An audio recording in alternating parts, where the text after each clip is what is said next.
Et je suis heureux d'être de nouveau ici ce soir, au service de notre Seigneur.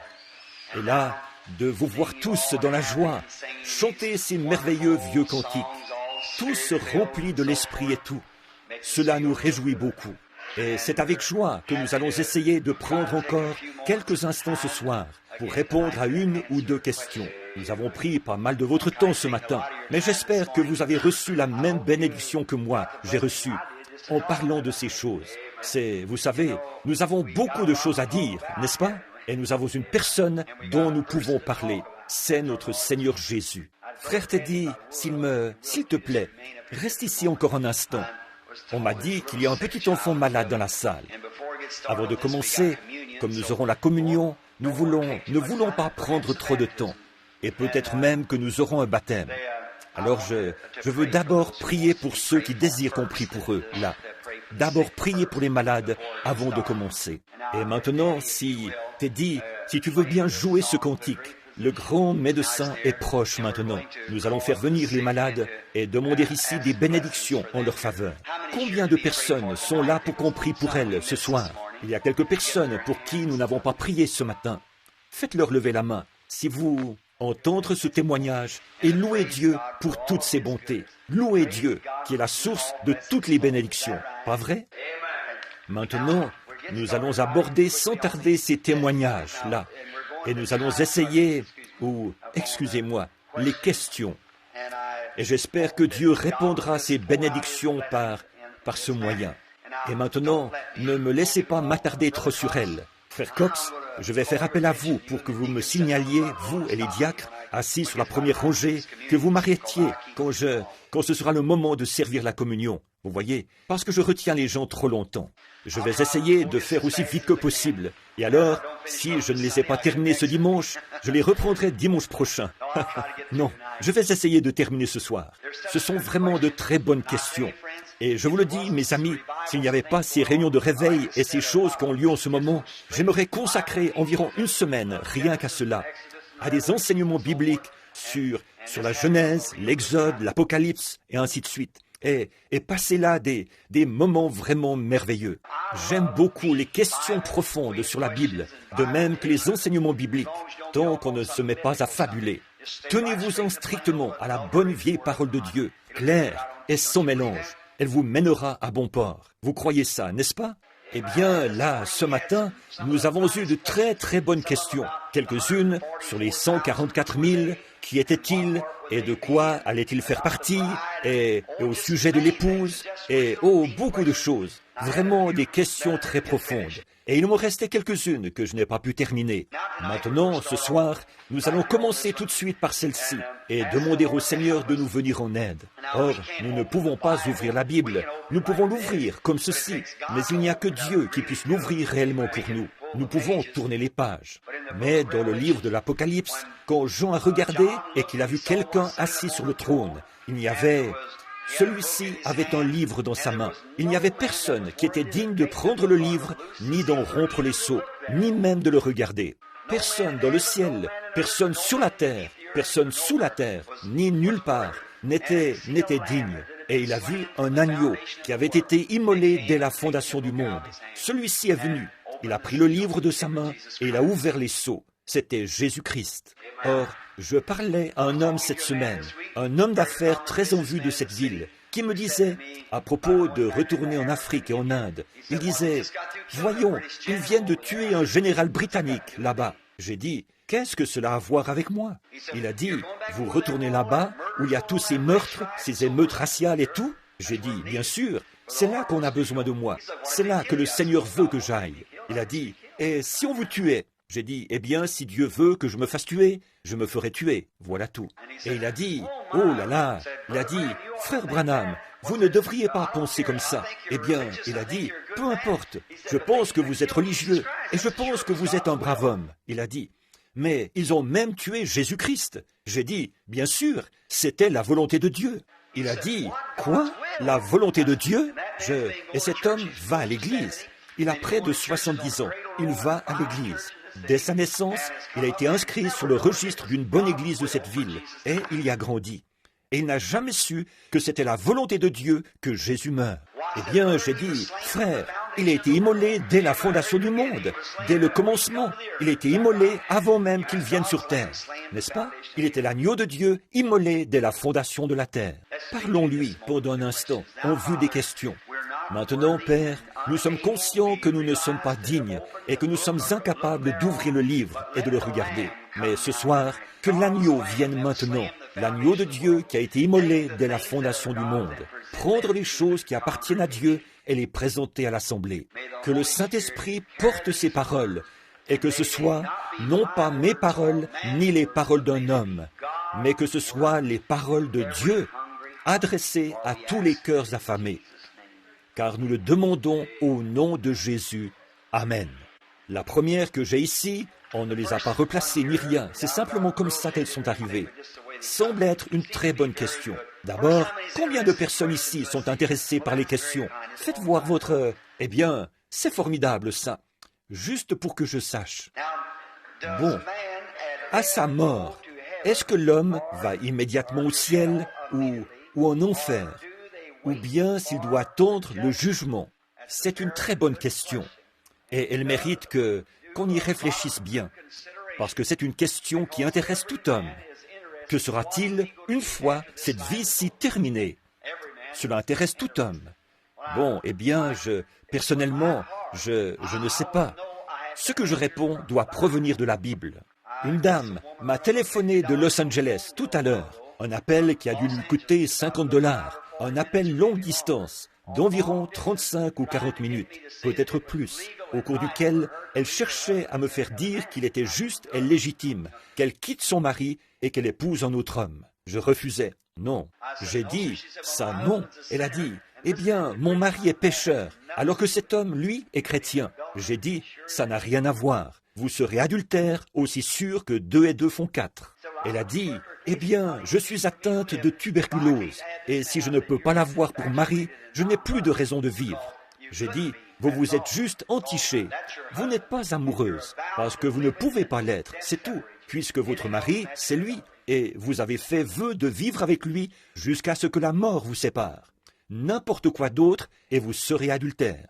Et elle ne lâchait pas. J'ai dit, madame, ça ne sert à rien. Elle a dit, si seulement vous me disiez que c'est en ordre. J'ai dit, je ne le ferai pas. J'ai dit, Elle a dit, eh bien, frère Branham, nous avons une très grande confiance en vous. J'ai dit, alors, écoutez ce que j'essaye de vous dire. Je vous dis la vérité, car je ne peux rien dire d'autre que ce que Dieu a dit.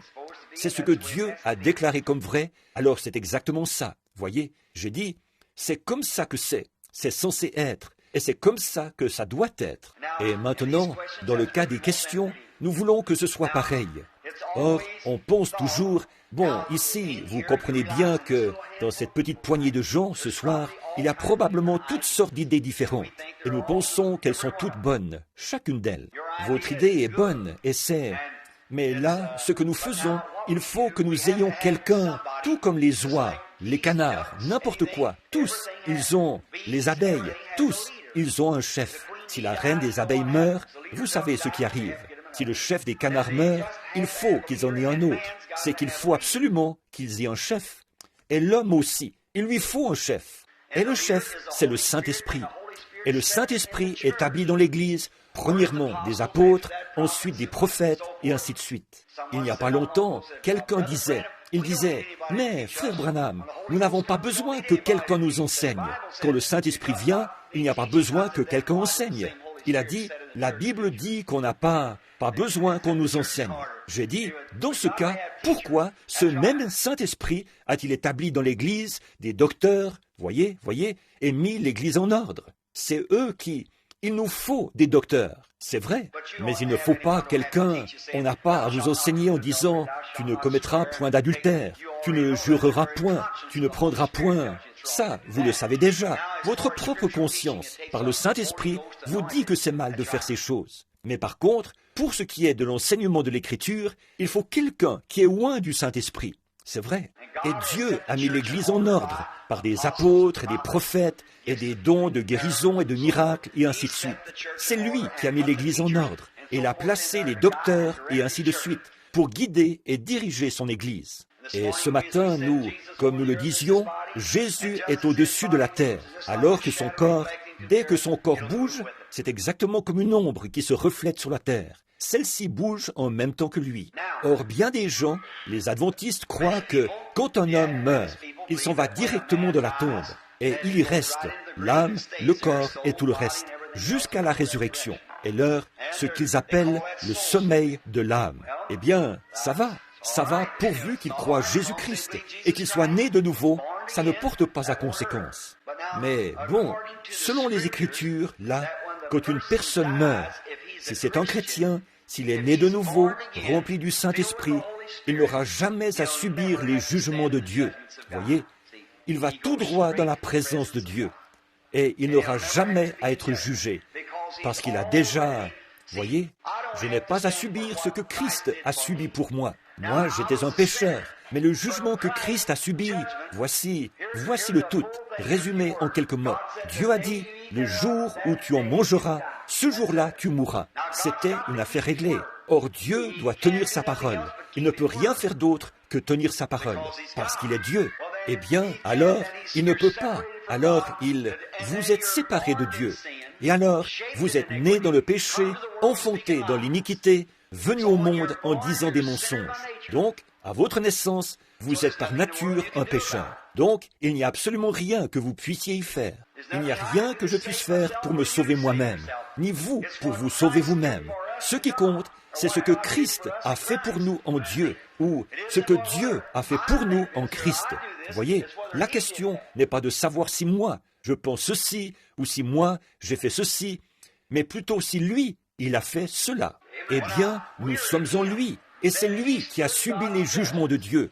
C'est lui qui a pris le jugement sur lui, lui qui était innocent de péché, qui n'a pas connu le péché. Cependant, il est devenu péché pour nous. Donc, pourvu que vous soyez en Christ, vous êtes affranchis du jugement. Quand je verrai le sang, je passerai par-dessus vous. Voyez, c'est ça, le sang qui nous affranchit. Le pécheur, lui, jamais le pécheur doit subir le jugement. Et il n'y aura pas que ce jugement-ci. C'est comme un cercle ou un arc-en-ciel qui entoure le monde et qui est formé par le sang de Christ. Tant que vous êtes ici, à l'intérieur, si Dieu pouvait regarder la terre dans l'état où elle se trouve ce soir, autrement qu'à travers le sang de Christ, il la détruirait à l'instant même. Il serait obligé de le faire. Certainement, il serait obligé de le faire. C'est de là que viendront les jugements. Par contre, si, ou tant qu'un homme se trouve ici, là-dessous, que cet homme soit un ivrogne, un joueur, un terrible incroyant, peu importe, la miséricorde de Dieu fait quand même l'expiation pour lui. Et une femme, qu'elle soit, quoi qu'elle soit, une prostituée, et quoi encore, le sang de Jésus-Christ fait quand même l'expiation pour elle. Mais dès l'instant que son âme quitte son corps, et que cette femme se retrouve de l'autre côté, alors elle passe de la miséricorde au jugement. Dieu l'a déjà jugée. C'est une affaire réglée. Elle est fichue. Elle est jugée. Elle est jugée. Vous vous jugez vous-même par la manière dont vous traitez le moyen d'expiation pourvu par Dieu pour vos péchés. Voyez, vous vous jugez vous-même. Vous ne jugez pas qu'il est assez juste pour vous pardonner. Voyez, si vous pensez qu'il vous pardonnera, confessez vos fautes et il vous pardonnera. Et puis, par un seul esprit, remarquez, nous avons tous été baptisés pour former un seul corps. Et de même que ce corps-là a été ressuscité par Dieu, ressuscité des morts, justifié, assis à sa droite, avec la puissance et la majesté dans le ciel. Ainsi en est-il de ceux qui sont morts en Christ. Ils sont en Christ, ils sont affranchis du jugement et ils ressusciteront à la résurrection. Bon, mais maintenant que nous mourrons, nous allons tout droit dans la présence du Dieu Tout-Puissant, dans un corps céleste. Si je rencontrais Frère Neville là-haut, si tous les deux nous mourions à l'instant, dans une heure je le rencontrerais. Je dirais, « Bonjour Frère Neville !» Je lui parlerais, je ne pourrais pas lui serrer la main. Il serait dans un corps céleste. Je pourrais lui parler. Il aurait exactement la même apparence que celle qu'il a là. Moi aussi, j'aurais encore la même apparence. Mais nous pourrions parler ensemble, mais nous ne pourrions pas nous toucher, parce que nous n'aurions aucun des 5 sens. La vue, le goût, le toucher, l'odorat et l'ouïe. Voyez, mais nous serions immortels et nous nous verrions. Nous vivrions dans les sphères bénies, près de l'autel de Dieu. Vous savez, n'est-ce pas, que Jean a vu les âmes sur l'autel qui criaient « Combien de temps, Seigneur, combien de temps ?» avant de pouvoir revenir sur terre pour être revêtu.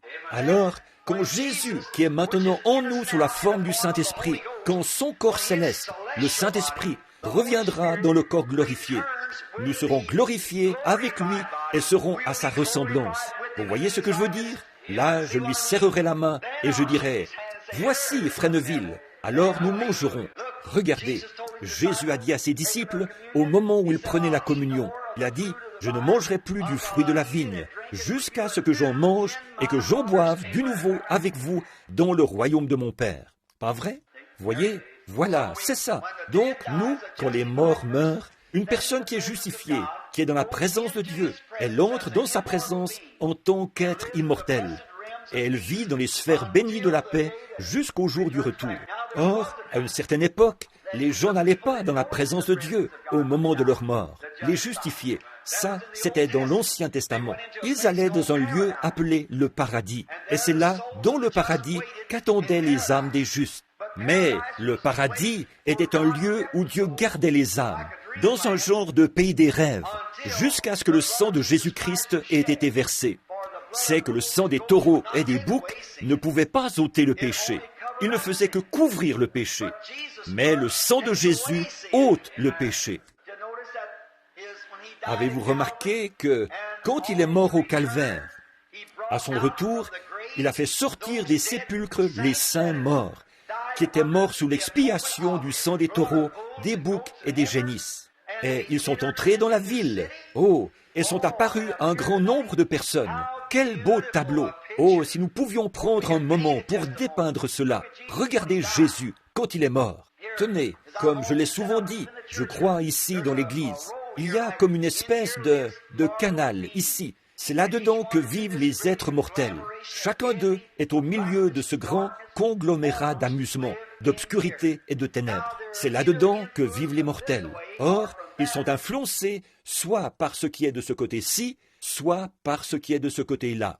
Vous ne pouvez pas être ici un être spirituel, pécheur ou saint, sans subir une influence, soit du monde d'en dessous, soit du monde d'en haut. Si vous êtes sous l'influence de ceci, vous êtes d'en haut. Votre corps céleste attend en haut. Par contre, si vous êtes méchant et hypocrite et indifférent, votre corps céleste est ici, en bas. Peu importe combien vous pouvez penser qu'il est là-haut, parce que le fruit que vous portez devant les gens démontre de quel endroit vous venez. Donc, vous êtes ici ce que vous êtes quelque part ailleurs. Votre vie que vous menez ici ne fait que refléter ce que sera votre héritage quand vous partirez d'ici. Est-ce que vous comprenez? Nous sommes maintenant même, oh, quand je pense à ça, nous sommes maintenant même glorifiés dans la présence de Dieu, des croyants nés de nouveau. Car si cette tente où nous habitons sur la terre est détruite, nous en avons une autre qui nous attend déjà dans la gloire. Pas ailleurs, mais là-bas, qui nous attend déjà maintenant même. Et ces corps terrestres gémissent, désirant revêtir l'immortalité. Pas vrai? La maladie, les douleurs, les maux, les déceptions, les chagrins et... Oh, je serai vraiment content quand cette vieille maison de pestiférés sera fermée définitivement. Pas vous? Oui, monsieur. Nous pourrons rentrer à la maison. C'est vrai. C'est que nous gémissons, désirons être revêtus. L'esprit gémit. Oh, quand on regarde et qu'on voit toutes ces choses qui nous environnent, tout ce conglomérat de puanteurs, de péchés, de vie mortelle, de tromperie et tout, je pense, oh Dieu, combien de temps encore cela va-t-il durer? Un de ces jours, je vais prêcher mon dernier sermon, je vais poser la Bible comme ceci et rentrer à la maison. Oh, quel moment ce sera! Et lorsque cette tente où j'habite sur la terre arrivera à sa fin, alors, moins d'une seconde plus tard, je serai dans l'autre, là-bas. Vous aussi. Oh là là! Ce n'est pas étonnant qu'ils aient dit « Je laisserai ce corps mortel pour saisir le prix éternel, criant en traversant les airs. » Bien sûr, en montant. Or ça, c'est où? Quand le possédons-nous? Maintenant. Ceux qu'il a justifiés, il les a aussi glorifiés. Et vous rendez-vous compte que notre corps glorifié, immortel, A-t-on de la présence de Jésus-Christ maintenant même? Attend que nous arrivions? Savez-vous, quand un bébé a été engendré sur cette terre, avant qu'il soit mis au monde, il y a une vie, mais il n'a pas été mis au monde. Et aussitôt que ce bébé vient qu'il naît, ses poumons sont complètement fermés. Il est mort. Ses muscles frémissent et se contractent. Mais aussitôt, on n'a qu'à lui donner une ou deux petites tapes sur les fesses, comme ça, et il trouve son souffle. Qu'est-ce qu'il y a? Dès que ce corps naturel se forme dans la mère, il y a un corps spirituel qui attend, prêt à l'accueillir aussitôt que ce bébé naît. De même, aussi sûr que ce corps spirituel est en train de se former, il y a un corps naturel qui attend, prêt à l'accueillir aussitôt qu'il quittera ce monde. Voyez, c'est l'inverse, un retour tout droit à l'Éden de nouveau. Voyez, tout droit. Or là, Dieu, la mort. Ainsi la mort perd complètement son aiguillon. Ce n'est pas étonnant que Paul ait pu se tenir là et dire, « Mort, où est ton aiguillon? Tombe, où est ta victoire ?» Il a dit, « Grâce soit rendue à Dieu, qui nous donne la victoire par notre Seigneur Jésus-Christ. » Oui, monsieur, si cette tente où nous habitons sur la terre est détruite, nous en avons une autre qui nous attend déjà. Alors, n'y pensez même plus. Maintenant, mon ami, vous qui avez posé cette question, si vous êtes un pécheur, que Dieu soit miséricordieux envers vous. Oui, monsieur. Vous êtes non seulement condamné maintenant, mais pas ici, non. Vous prospérerez et vous continuerez comme ça. Et c'est uniquement par la miséricorde de Dieu. C'est uniquement par la miséricorde de Dieu que vous prospérez et que vous faites ce que vous faites. C'est vrai. Mais un de ces jours, si vous êtes un pécheur et que votre âme quitte ce lieu, celle-ci ira là-bas subir son jugement et elle sera condamnée. Et alors, vous serez rejeté et vous serez en proie au tourment jusqu'au jour où vous serez ramené ici sur terre de nouveau. Et vous recevrez un corps immortel qui ne peut pas mourir. Et vous serez jeté dans les ténèbres du dehors, où il y aura des pleurs, des gémissements et des grincements de dents. Vous serez jeté en enfer, où le ver ne meurt jamais et où le feu ne s'éteint jamais. Et vous serez tourmentés pendant tous les âges à venir. Jésus l'a dit. C'est un tableau sombre, mais c'est ce que dit la Bible.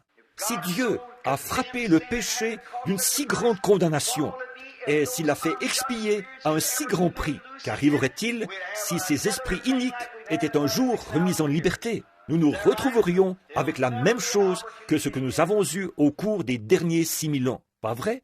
Il n'y aura plus jamais une autre occasion. Maintenant, vous dites, je crois que quand on va dans la tombe, on va en enfer. Votre corps va en enfer, c'est vrai. Enfer, ça veut dire séparation. Mort, ça veut dire séparation. Votre corps meurt, se sépare. Vous quittez vos bien-aimés qui sont ici. Mais ce n'est pas de ça que nous parlons. Il est réservé aux hommes de mourir une seule fois, après quoi vient le jugement. Voyez? Or, si vous devez subir le jugement de Dieu, vous serez jugé par un Dieu en colère. Et Dieu a déjà déclaré ce qu'il allait faire. Vous savez donc quel sera votre jugement avant même d'arriver là-bas. Alors, ce qu'il faut faire, c'est d'être sauvé et d'avoir cet être glorifié. Regardez, si mon esprit, regardez, nous ne sommes pas une substance morte, nous sommes en vie. Si cette chair, ici, si cette pièce de bois avait en elle la vie qui est dans mon doigt, cette chair, et qu'elle avait en elle une intelligence pour la faire bouger, elle pourrait bouger comme mon doigt bouge. Nous ne sommes pas constitués de cette sorte de matière-là. Nous sommes constitués de cellules et de vie et de fibres. Et ici, il y a un esprit qui contrôle tout cela. Et regardez donc la vitesse à laquelle il doit agir. Regardez un peu, ma main touche cela. Maintenant, aussitôt, il faut qu'il y ait une réaction négative et une réaction positive. Aussitôt que mon doigt touche cela, il le sent. Instantanément, il y a un déplacement, un mouvement vers mon cerveau. Mon cerveau dit, c'est froid. Et en retour, vous voyez avec quelle rapidité cela se fait? Cet acte se fait plus rapidement que la pensée, plus rapidement que n'importe quoi. Qu'est-ce que c'est? Il y a quelque chose à l'intérieur qui est en vie, et ce nerf agit sur le cerveau. Vous voyez ce que je veux dire? Le nerf touche cela, il le sent, ce qui fait dire au cerveau, c'est froid. Le cerveau dit que c'est froid, à cause de la sensation ressentie par le nerf. Oh là là, vous parlez d'une constitution. Et puis, tout cela, avec quelle rapidité Dieu connaît chaque pensée qui nous vient à l'esprit. Tout ce que nous faisons, il le sait. Donc, quand le croyant meurt, il va dans la présence de son Créateur, son Dieu. Et le pécheur, quand il meurt, il va vers sa destination. Ensuite, au retour, là, je parle des élus. Par contre, certaines personnes ressusciteront à la seconde résurrection et devront comparaître en jugement avec le pécheur pour être jugés avec lui. Je ne veux pas manquer de traiter ce point-là, voyez. Or, il y aura, la première chose qui aura lieu, c'est la venue de l'épouse. Il y aura des personnes dans le monde, il se peut que vous ne soyez pas tout à fait d'accord là-dessus, mais écoutez bien. Juste parce que vous avez accepté Christ comme votre sauveur personnel, ça ne veut pas dire que vous partirez dans l'enlèvement. Ça, c'est pour les élus. C'est eux qui partiront dans l'enlèvement. Il y aura un reste qui sera laissé ici sur terre, qui passera par la persécution et la grande tribulation. L'Église, elle, sera prise dans l'enlèvement. Combien de femmes ici savent que lorsqu'on s'apprête à tailler une pièce de tissu, on étend le tissu comme ceci, on pose le patron dessus comme ceci et on taille le tissu d'après le patron, pas vrai? Et le reste du tissu, c'est exactement le même genre de tissu que ce qui est sous le patron, pas vrai? Mais c'est là le genre de tissu que vous prenez. Peut-être que vous le mettrez de côté pour l'utiliser plus tard. Par contre, le tissu dans lequel vous avez taillé ça. Or, qui place le patron? C'est Dieu, par élection. Amen. C'est Dieu qui, par élection, place le patron. Il a dit, j'ai choisi avant la fondation du monde, j'ai placé ceux-ci. Eh bien, Jésus a dit aux disciples qu'il était avec eux, qu'il les avait choisis et qu'il les connaissait avant même la fondation du monde. Pas vrai?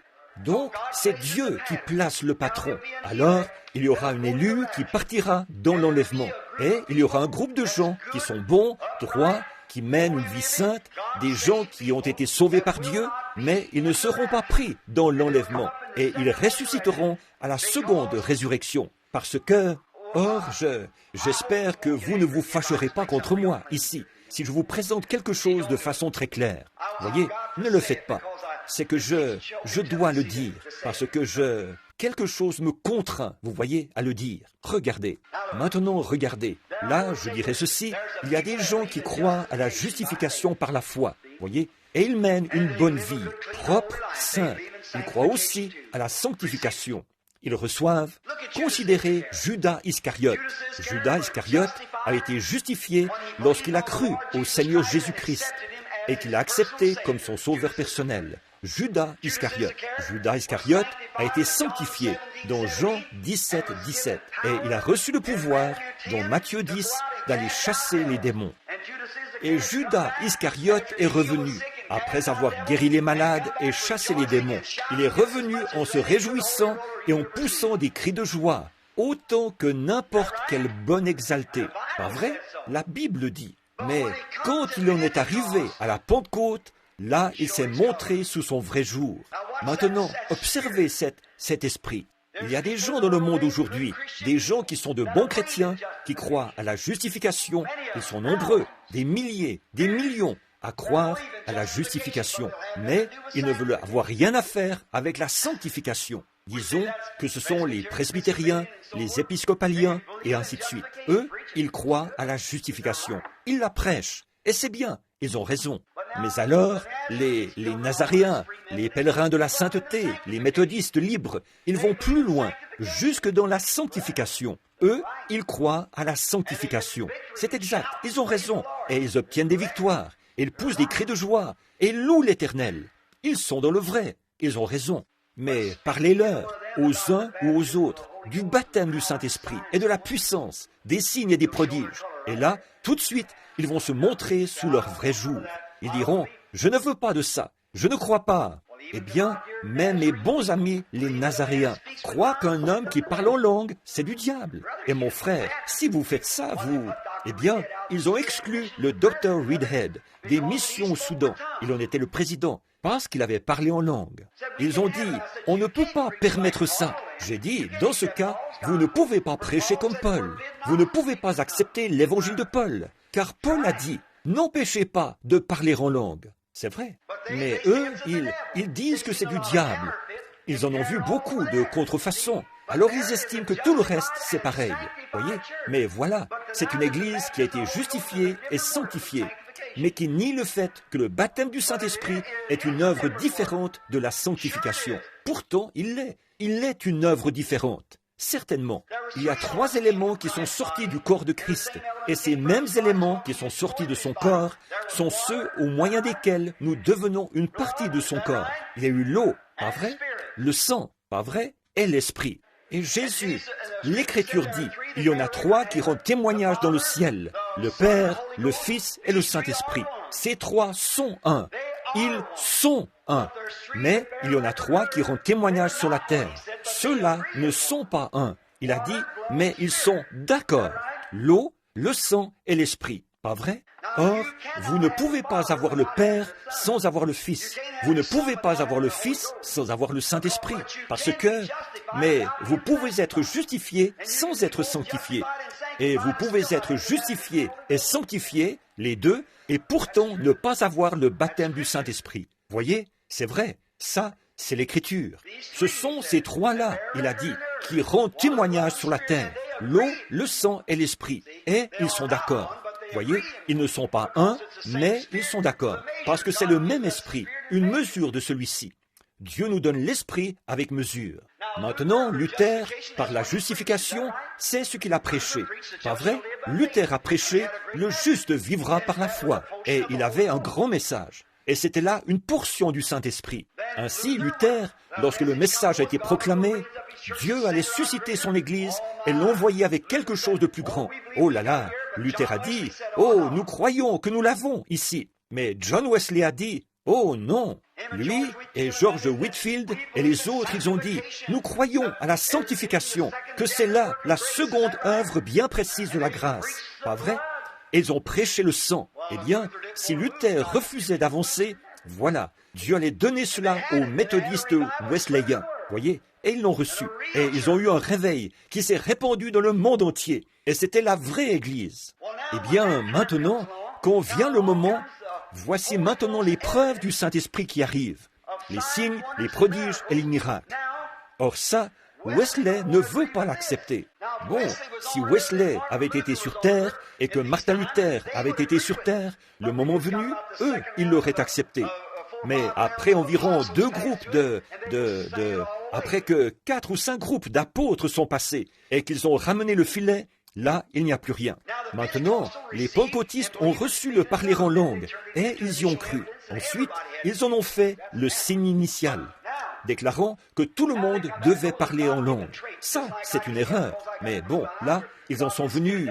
Ces choses étaient des traits caractéristiques, donnés par Dieu. Tout comme moi, j'ai les yeux bleus, je n'y peux rien. Ou, c'est Dieu qui a donné ça, c'est tout. Ce sont simplement des dons qui se trouvent dans l'Église. C'est Dieu qui les y a placés.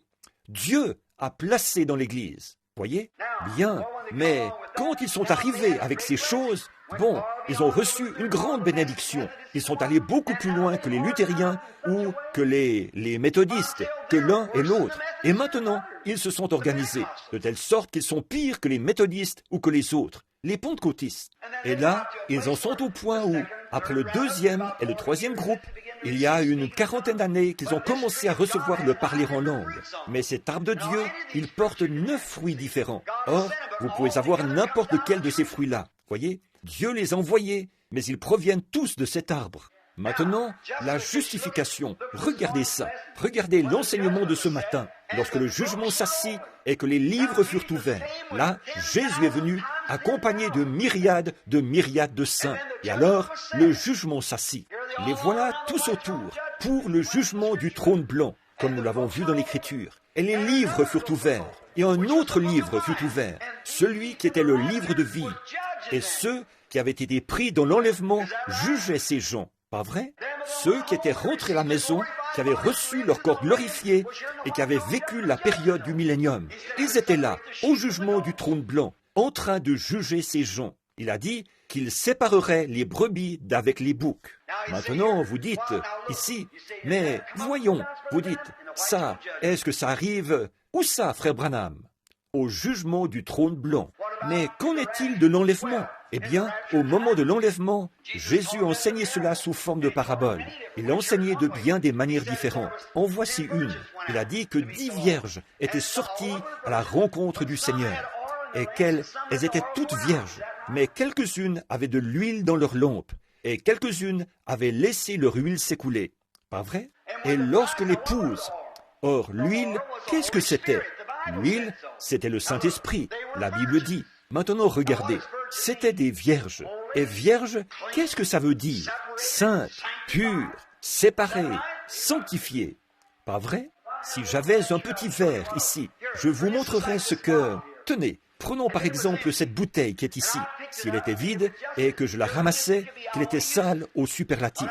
Je veux l'utiliser. Bon, eh bien, la première chose que je dois faire, c'est la justification. Je la ramasse parce que je veux l'utiliser. Elle est sale. Je l'ai trouvée dans la porcherie, ou là où elle se trouvait. Maintenant, si je suis une personne normale, eh bien, je ne veux pas mettre là-dedans quelque chose de propre dont je vais devoir me servir. Il faut d'abord que je remette cette chose-là en état. Alors, le mieux, c'est de la frotter, de la nettoyer et de la sanctifier. Pas vrai? Or, le mot sanctifier, qu'est-ce que ça veut dire? Nettoyer et mis à part pour le service. Les ustensiles de l'ancien temple étaient nettoyés et mis à part pour le service. Alors, voilà l'Église. Dieu les a ramassés pendant l'âge de Luther, la justification, l'âge de Wesley. Il les a sanctifiés. Et, en cet âge-ci, il les remplit. Vous voyez, il place la vie en eux. Et c'est alors sa vie, par le Saint-Esprit. C'est le Saint-Esprit qui les a ramassés. C'est le Saint-Esprit qui les a sanctifiés. C'est le Saint-Esprit qui les a remplis. Voyez, tout cela, c'est la même Église. Mais maintenant, regardez. Maintenant, à notre époque. Or, je pense que Luther, Wesley et tout cela, bon nombre d'entre eux partiront dans l'enlèvement. Ils ont reçu la portion de l'Esprit qui leur a été prêchée. Ils y ont cru. Par contre, dans l'enlèvement, aujourd'hui, des gens se sont joints à ces dénominations qui n'ont pas continué à avancer.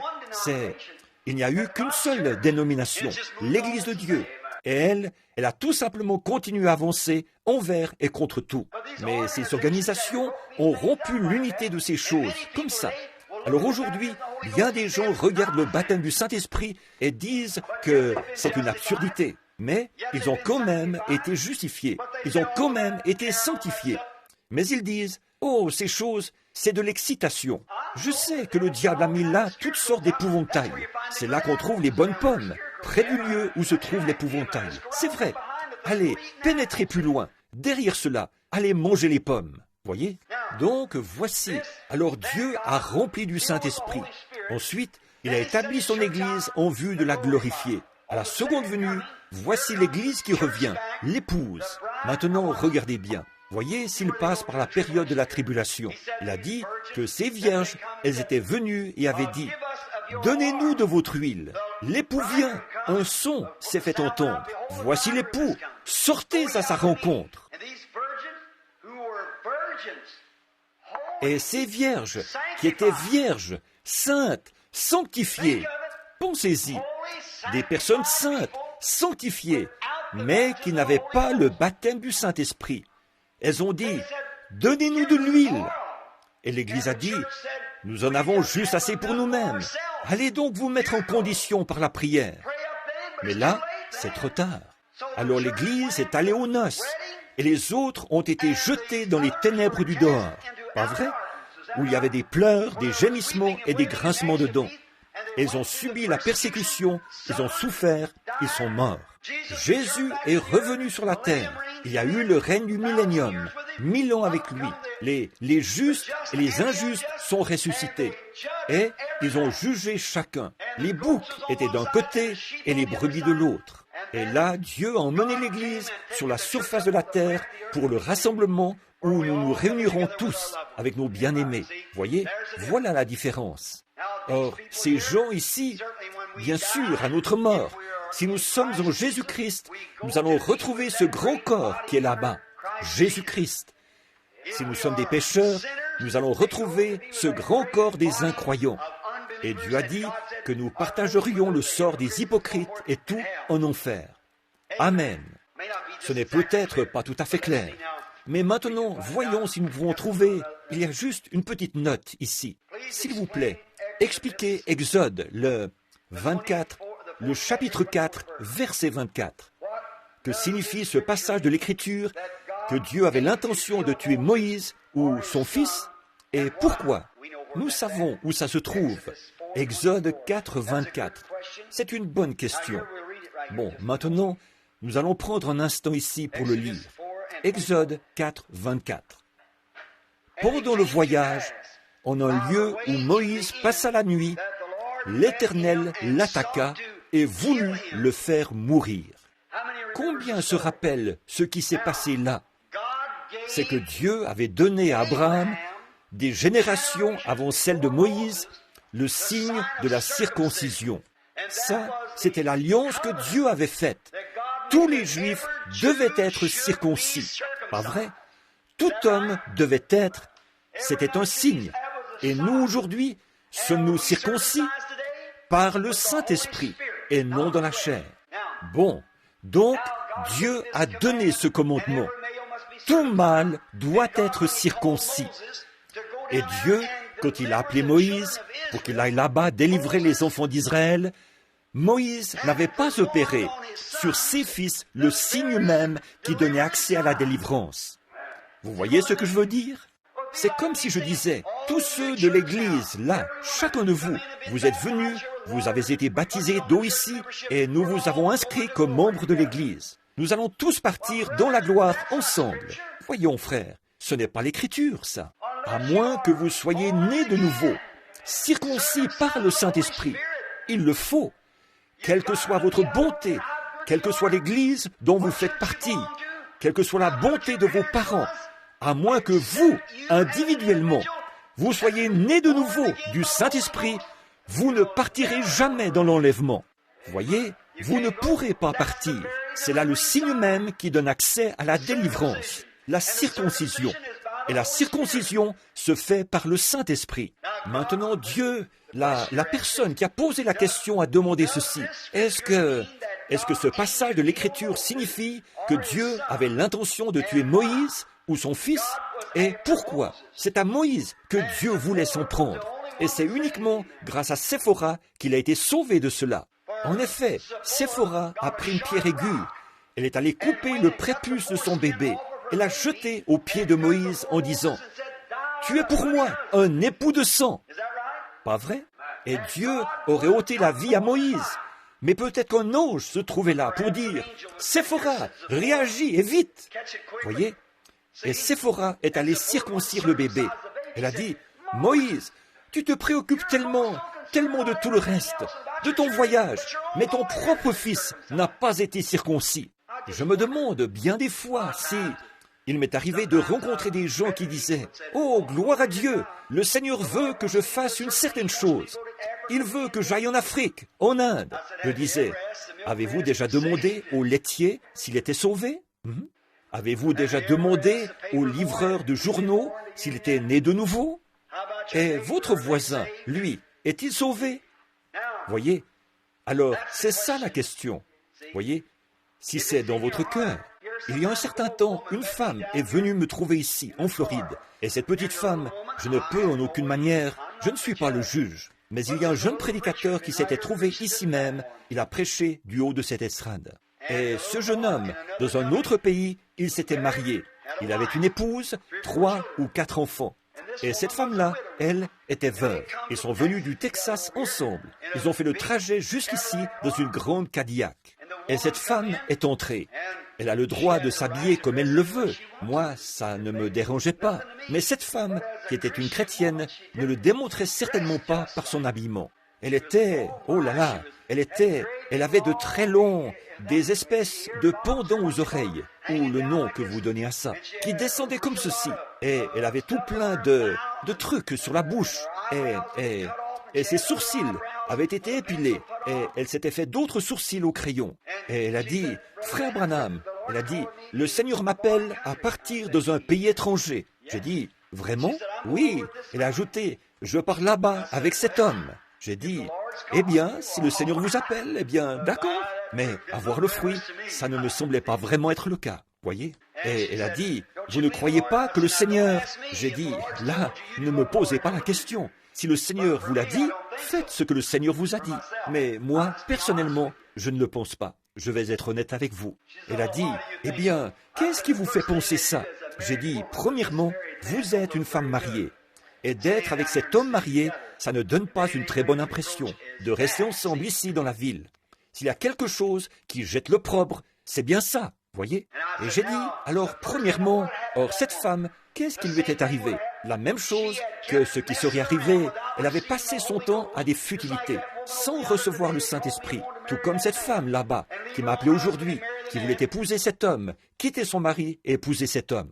Elle s'était retrouvée dans cette situation. Peut-être qu'à un certain moment, elle avait été en contact avec Dieu, mais elle avait convoité les choses du monde. Et je lui ai demandé, j'ai dit, « Avez-vous reçu le Saint-Esprit » Elle a dit, « Pas encore, mais je le recherche. » J'ai dit, « Recevez d'abord le Saint-Esprit, et lui vous dira quel mari vous devez avoir. » C'est vrai, voyez. Il vous faut, c'est ça, sinon vous mourrez spirituellement. Nombreux sont ceux que Dieu cherche ce soir, et combien de fois il a frappé à leur cœur. Mais une bonne fois, il fermera la porte, et il n'y aura plus de miséricorde. Voyez, c'est sûr, Dieu lui aurait ôté la vie. Il a dit qu'il le voulait. Écoutez ce qu'on lit dans l'Écriture. Pendant le voyage, en un lieu où Moïse passa la nuit, l'Éternel l'attaqua et voulut le faire mourir. Moïse, maintenant regardez bien.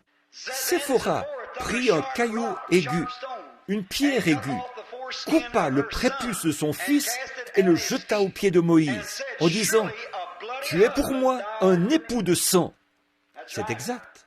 Or, ce n'est pas le fils que Dieu voulait. Dieu, ce pauvre petit bébé, il ne savait pas ce qu'il fallait faire. Il était innocent. Mais le problème, c'était le père du bébé. Il emmenait le bébé là-bas, il allait délivrer les enfants d'Israël sous le signe de la circoncision, et son propre fils n'avait même pas été circoncis. Voyez? Alors Séphora a coupé le prépuce au moyen d'une pierre. Elle l'a jeté par terre en disant, « Tu es pour moi un époux de sang. » S'il vous plaît, expliquez l'essence de ce passage de l'Écriture et quand il s'accomplira. Ésaïe 4:1. Merci. Très bien, nous allons simplement prendre le passage là, vous qui avez vos Bibles et qui le désirez. Nous allons voir ce qu'il en est. Je n'ai pas eu la possibilité de vérifier ça, mais je me suis dit que nous allions bien trouver quelque chose comme réponse. Nous y voici. Et, oh oui, alors, et cette femme saisiront en ce jour un seul homme et diront, nous mangerons notre pain et nous nous vêtirons de nos habits. Fais-nous seulement porter ton nom. Enlève notre opprobre. Eh bien, frères, on en est presque là maintenant, tellement c'est corrompu. Dans quel état d'apostasie a sombré notre pays? Permettez-moi de dire ceci, mes chers amis chrétiens. Permettez-moi de dire ceci, avec le respect le plus sacré envers chacun. Si jamais il y a eu, et vous, ici, qui avez étudié l'histoire, nous voilà dans le sentier même où s'est produite la chute de chaque bonne nation qui a existé au cours des âges. Nos mœurs se sont corrompues. Nous reprenons le même sentier. Comme je le disais ce matin, excusez-moi de le répéter, dans les pays étrangers, des hommes viennent à moi et me disent, « Frère Branham, quelle sorte de femme est-ce que vous avez là-bas » Eh bien, toutes les chansons que vous chantez, ce sont des chansons vulgaires sur les femmes de chez vous. C'est ça, tout ce qu'on chante. C'est un conglomérat Eh bien, savez-vous ce qu'il y a? Si vous voulez que je vous résume ça en quelques mots, je vais vous dire exactement ce qu'il y a. Le monde s'est retrouvé dans cet état-là, parce que c'est un Sodome et un Gomorrhe contemporain. Exactement. En Californie, j'ai pris un journal, et je ne me rappelle plus à combien de milliers par année, ça, c'est ceux dont ils sont au courant, s'élève l'augmentation du nombre des homosexuels. Même le désir naturel entre mari et femme et tout, les gens perdent ça. C'est exactement ce que Dieu avait dit qu'il arriverait. Et leur propre, voyez qu'il y a la cote de popularité. Écoutez sur votre poste de radio ou de télévision ou ce que vous avez et voyez ce qu'il en est, ce qu'il y a de pire et de plus vulgaire. S'il y a une chanson sur une femme ou quelque chose comme ça, c'est ça qui obtient la notoriété. Et les choses en sont à un point où, semble-t-il, nous n'avons plus d'estime pour les femmes de chez nous. Ou, Ce sont les femmes de chez nous qui n'ont plus d'estime pour elles-mêmes. Voilà ce que c'est. Si la femme se tenait comme il faut, l'homme ne pourrait pas faire autrement que marcher droit. Je ne prends pas la défense des hommes, mais je sais que c'est la vérité. Oui, monsieur. Mais qu'est-ce qu'il y a? C'est vraiment un état de choses terribles. Et c'est là, ça existe, et c'est selon l'Écriture. La Bible a déclaré que ce serait comme ça. Alors, comment pourrions-nous avoir un réveil? Comment pourrions-nous avoir un réveil? Écoutez, mes amis chrétiens, il ne reste que quelques instants. Permettez-moi de vous demander quelque chose. Nous avons des Billy Graham, nous avons des Jack Schuller, nous avons des mouvements religieux de toutes sortes qui sillonnent le monde au cours des 6 ou 7 dernières années. Ils ont parcouru les États-Unis à toute allure, mais il n'y a aucun réveil. Pourquoi? Les portes sont en train de se fermer. Nous avons pêché à la Seine et retiré tous les poissons, comme je l'ai dit ce matin, de l'étang. Il en reste peut-être encore 1 ou 2 quelque part. Là où Billy Graham a tenu une série de réunions, je crois que c'était à Boston ou quelque part. Il déclare avoir eu plus de 20 000 conversions en 6 semaines. Ils y sont retournés quelques semaines plus tard et ils n'en ont pas trouvé 20. Pensez-y, frères, c'est presque fini. Je pourrais dire quelque chose ici, voyez? Nous vivons au jour dont Dieu avait annoncé la venue. Nous vivons au dernier jour. Nous vivons à une époque où les hommes, nous avons beau essayer de penser autrement. La parole de Dieu déclare que nous avons été prédestinés. C'est vrai, ceux que Dieu a appelés viendront à Dieu. Et ceux que Dieu n'appelle pas ne viendront pas à Dieu. Dieu appelle et il refuse. Et il appelle, il refuse. Bon, je ne dis pas que Dieu condamne qui que ce soit. En effet, il ne veut pas que tous, qu'aucun périsse, mais veut que tous arrivent à la repentance. Par contre, du fait qu'il est Dieu, il le savait au commencement qu'il n'allait pas venir. Pourtant, il leur a quand même donné une chance, mais ils ont refusé de venir. Comment? S'il ne sait pas ça, comment a-t-il su qu'on aurait des voitures sans chevaux? Comment a-t-il su qu'il viendrait des temps comme ceux de maintenant? Pourquoi a-t-il dit que les hommes seraient emportés, enflés d'orgueil, qu'ils aimeraient le plaisir? Pourquoi tous les prophètes ont-ils prédit, dès le commencement, toutes ces autres choses qui allaient arriver?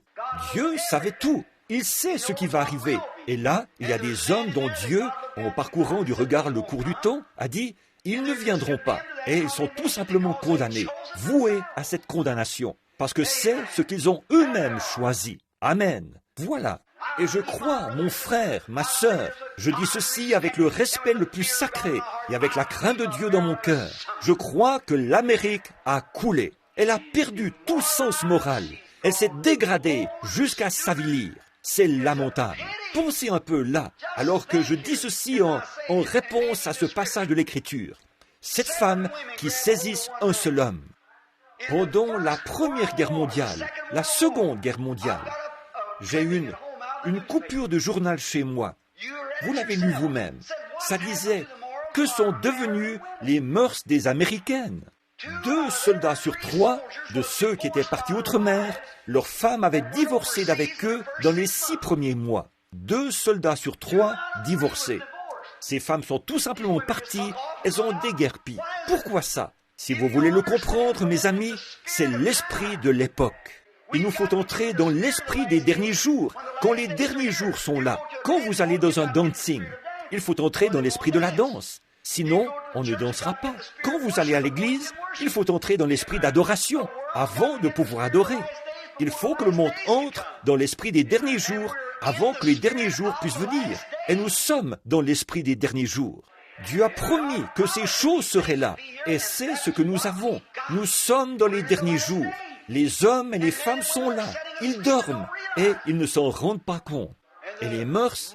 J'ai rencontré un jeune homme l'autre jour, il y a quelque temps de ça, l'automne dernier. Nous arrivions dans une ville, et il me disait, un jeune homme qui allait à l'école secondaire et qui était marié. Il disait, j'ai épousé cette jeune fille, parce que c'était une bonne fille. Il fallait que je l'épouse avant qu'elle termine ses études secondaires. Il a dit, à ma connaissance, depuis des années, nous n'en avons pas eu une seule qui soit encore vierge à sa sortie de l'école secondaire ici. Voyez, elles ont vraiment perdu tout sens moral. Et là-bas, en Californie, je suis passé dans les rues et à certains endroits, les policiers disaient aux gens de ne pas rester dans la rue. Il est plus dangereux pour un homme de passer dans la rue que pour une femme. Des ruelles sombres. Oh, que Dieu ait pitié! Ne savez-vous pas que la Bible a annoncé ces choses? Et juste avant qu'il en présente l'ombre dans Sodome et Gomorrhe, et alors que là-bas, il avait arrivé, ou plutôt, il était arrivé la même chose, et Dieu a fait descendre le feu et a brûlé entièrement cet endroit, un poteau indicateur très précis, comme quoi le monde entier, quand il en arriverait là, recevrait cette chose. Nous sommes dans les derniers jours, certainement. Cette femme saisissent un seul homme et disent, nous mangerons notre pain et nous nous vêtirons de nos habits. Fais-nous seulement porter ton nom. Enlève notre opprobre. Frère, vous n'avez pas à sortir des États-Unis. De toute ma vie, je n'ai vu qu'un seul endroit que j'ai trouvé pire que notre propre pays. Pire que ce que j'ai vu dans les rues et les lieux d'ici. Et on ne s'améliore pas. On empire continuellement, tout le temps. Et souvenez-vous, je parle au nom du Seigneur. On va continuer à empirer. Le seul espoir qui existe, c'est en Jésus-Christ. Quoi qu'on fasse, j'ai crié, j'ai parcouru la nation ici, et Dieu a même ressuscité les morts. Et nous sommes allés dans des villes, des gens qui étaient dans des fauteuils roulants, depuis des années se sont levés, et ils ont marché dans la ville, derrière des camions, en poussant leurs voitures à bras, et différentes choses comme ça. Et des femmes qui avaient été déclarées mortes par les médecins, elles avaient en main leur radiographie, avec le nom du médecin écrit au-dessus. Elles ont été ressuscitées des morts. Et la ville, tous, ils restent en arrière et disent « de la télépathie mentale, une bande d'exaltés. Oh, on ne peut pas s'attendre à autre chose qu'à la damnation. Oh, c'est vrai, le jugement est là et vous serez obligés de le recevoir. Frères, fuyez la colère à venir et allez vers Jésus-Christ aussi vite que vous le pouvez. Sortez de ces choses. Oui, c'est l'esprit des derniers jours. On pourrait dire beaucoup de choses. Je vais me dépêcher. Pourriez-vous, s'il vous plaît, nous dire ce que notre Seigneur et Sauveur Jésus-Christ attend de nous quand nous entrons dans la maison de notre Seigneur pour adorer? Très bien, c'est une bonne question. C'est une question tout à fait essentielle pour n'importe quelle église. Dieu s'attend à ce que vous veniez à cette maison, à l'église. Bon, celle-là, ce n'est qu'une question posée comme ça.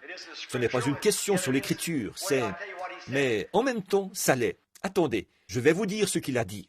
Premièrement, si vous voulez l'écriture, les gens sont censés venir à la maison de Dieu dans un seul but, celui d'adorer, de chanter des cantiques et d'adorer Dieu. Voilà ce que Dieu attend de nous. Il ne s'attend pas à ce que nous entrions dans la maison de Dieu pour parler de ce qui nous concerne ou d'autres choses, ou pour parler les uns des autres, ou pour parler de ce que nous prévoyons faire pendant la semaine. Il s'attend à ce que nous venions pour l'adorer. C'est une maison d'adoration. Et tout doit se faire avec bienséance et avec ordre, a dit Paul dans la Bible. Tout doit être impeccable. Il doit y avoir un message. La première chose que je dirais, c'est que, selon les règles observées par l'Église dans l'Ancien Testament, ou plutôt dans le Nouveau Testament, premièrement, les gens entraient dans l'Église de Dieu avec un esprit d'adoration. Et ils entraient, on chantait des cantiques. Et peut-être que le prédicateur prenait la parole, car il était un prophète de l'Église. Un prophète du Nouveau Testament est un prédicateur. Nous savons ça. Le témoignage de Jésus-Christ est l'esprit de la prophétie, dit l'Apocalypse.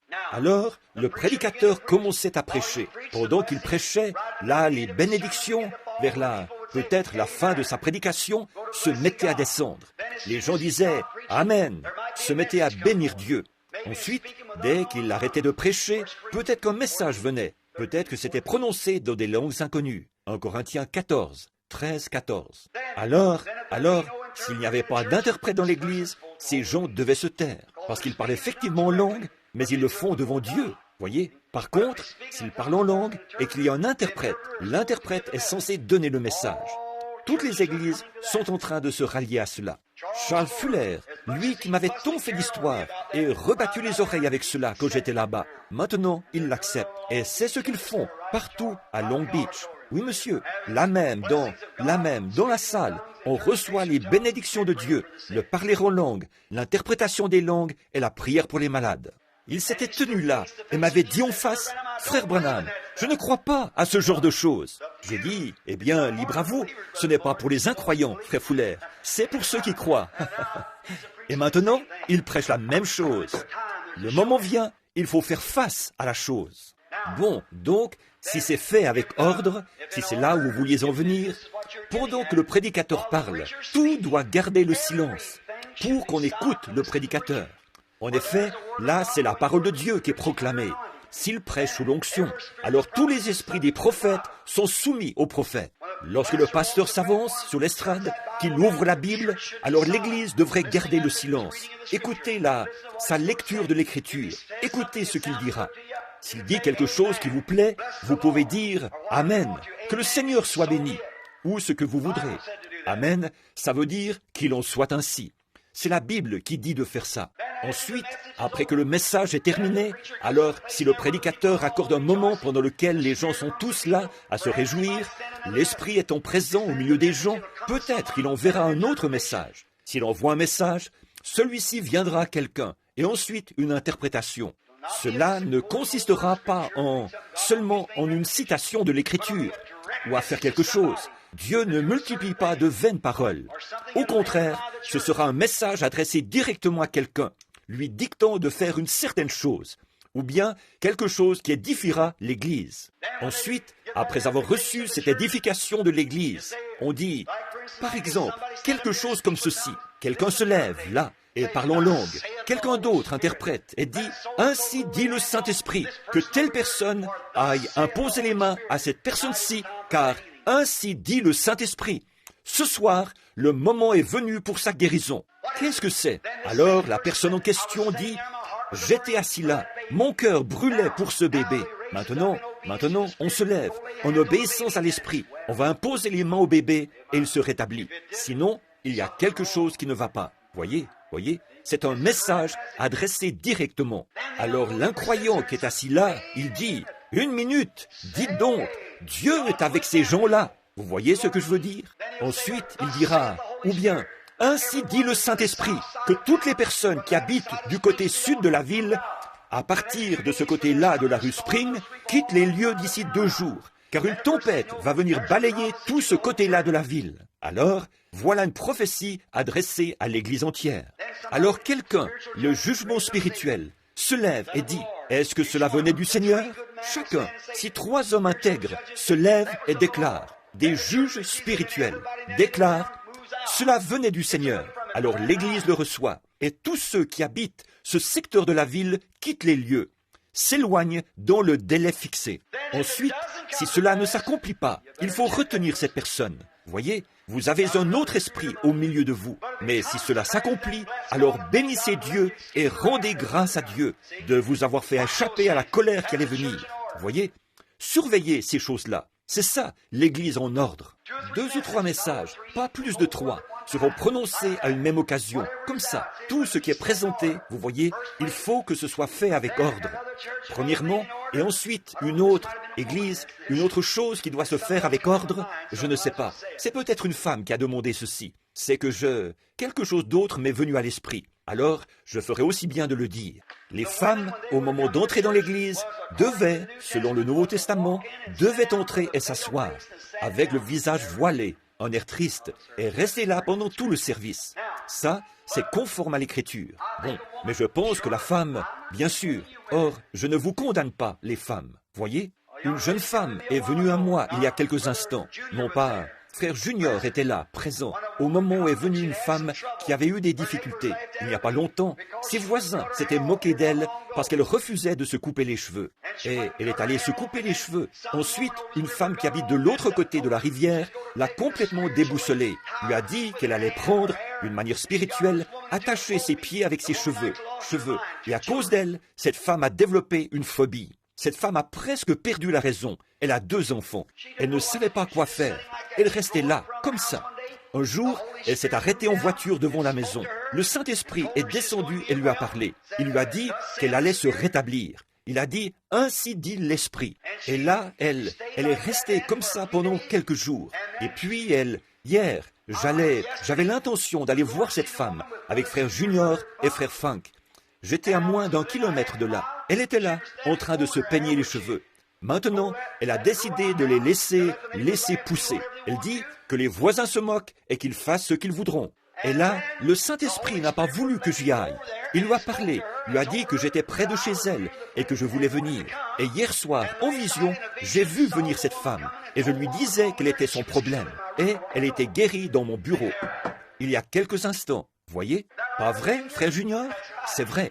Il y a juste quelques instants de ça. Voyez? Dieu n'a pas voulu que j'aille là-bas parce que la chose n'était pas encore au point. Voyez, il m'a amené jusque là-bas et c'est là qu'il a confirmé la chose pour montrer que ce n'était pas un homme, c'était Dieu. Voyez? Bon, elle a dit, frère Branham, mon mari veut que j'aie les cheveux longs. J'ai dit, Dieu veut la même chose. C'est vrai, car les femmes doivent avoir les cheveux longs, c'est leur voile. Je sais que nous, les dames, aujourd'hui, ou que vous, les dames, plutôt, vous portez des chapeaux. Vous dites que c'est votre voile. C'est faux. La Bible dit que le voile de la femme, c'est sa chevelure.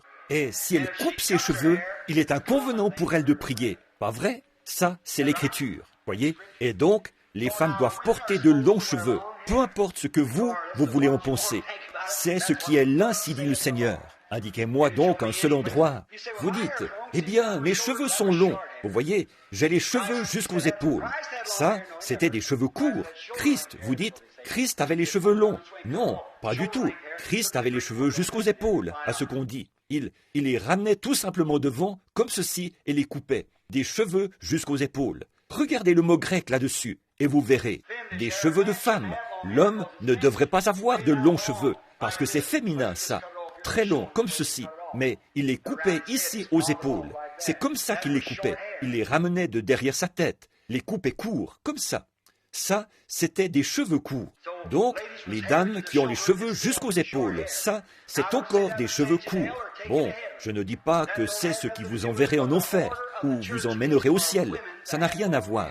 Mais l'ordre établi pour l'Église, c'est que les femmes aient de longs cheveux. C'est vrai, c'est vrai. Et d'entrer dans l'Église et de ne pas s'occuper du tout des affaires sociales, ou, non pas, je veux dire, des affaires financières de l'Église. Et elle doit être obéissante et respectueuse et tout, comme ça.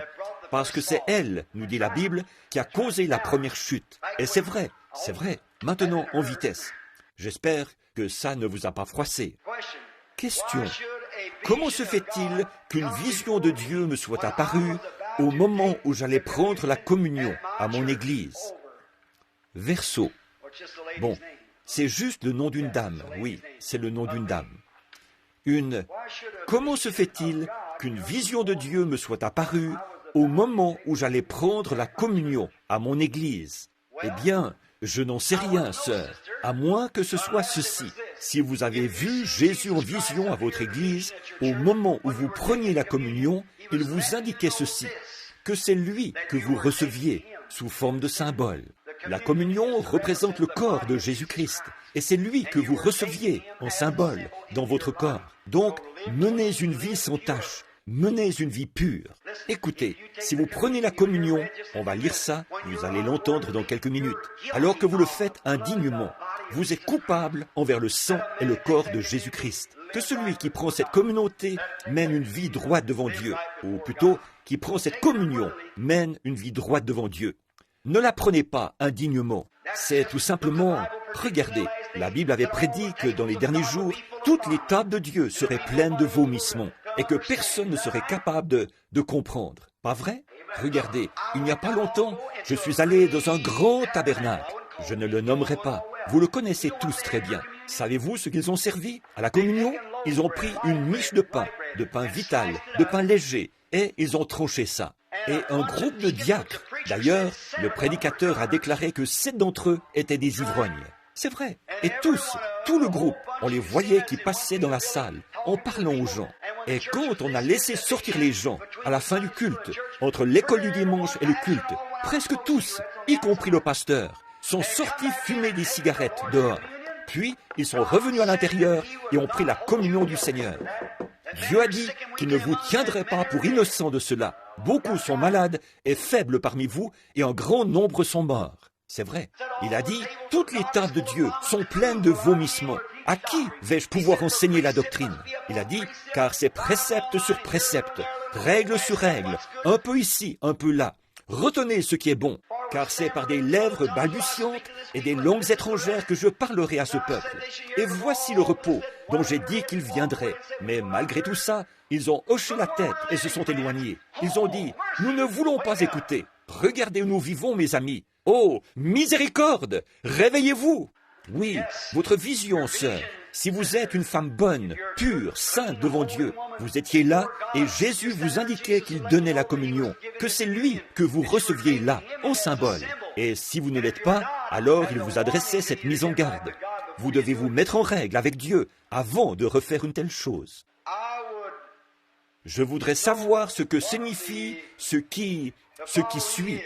1 Timothée 2, 2 Timothée, chapitre 2, verset 16. Un instant. 2 Timothée, on se réunit. Peut-être que vous ne serez pas d'accord sur ce que j'ai dit. On rentre chez nous. Ensuite, vous rentrerez chez vous et vous étudierez beaucoup, ce qui servira à faire de vous quelqu'un de spirituel. Très bien. 2 Timothée 2, 16. Voici ce qu'on y lit. Évite les discours vains et profanes, car ceux qui les tiennent avanceront toujours plus dans l'impiété. Oui, très bien. Vous voulez savoir ce que sont ces discours profanes. Profanes. Évite les discours profanes, car ils se multiplieront.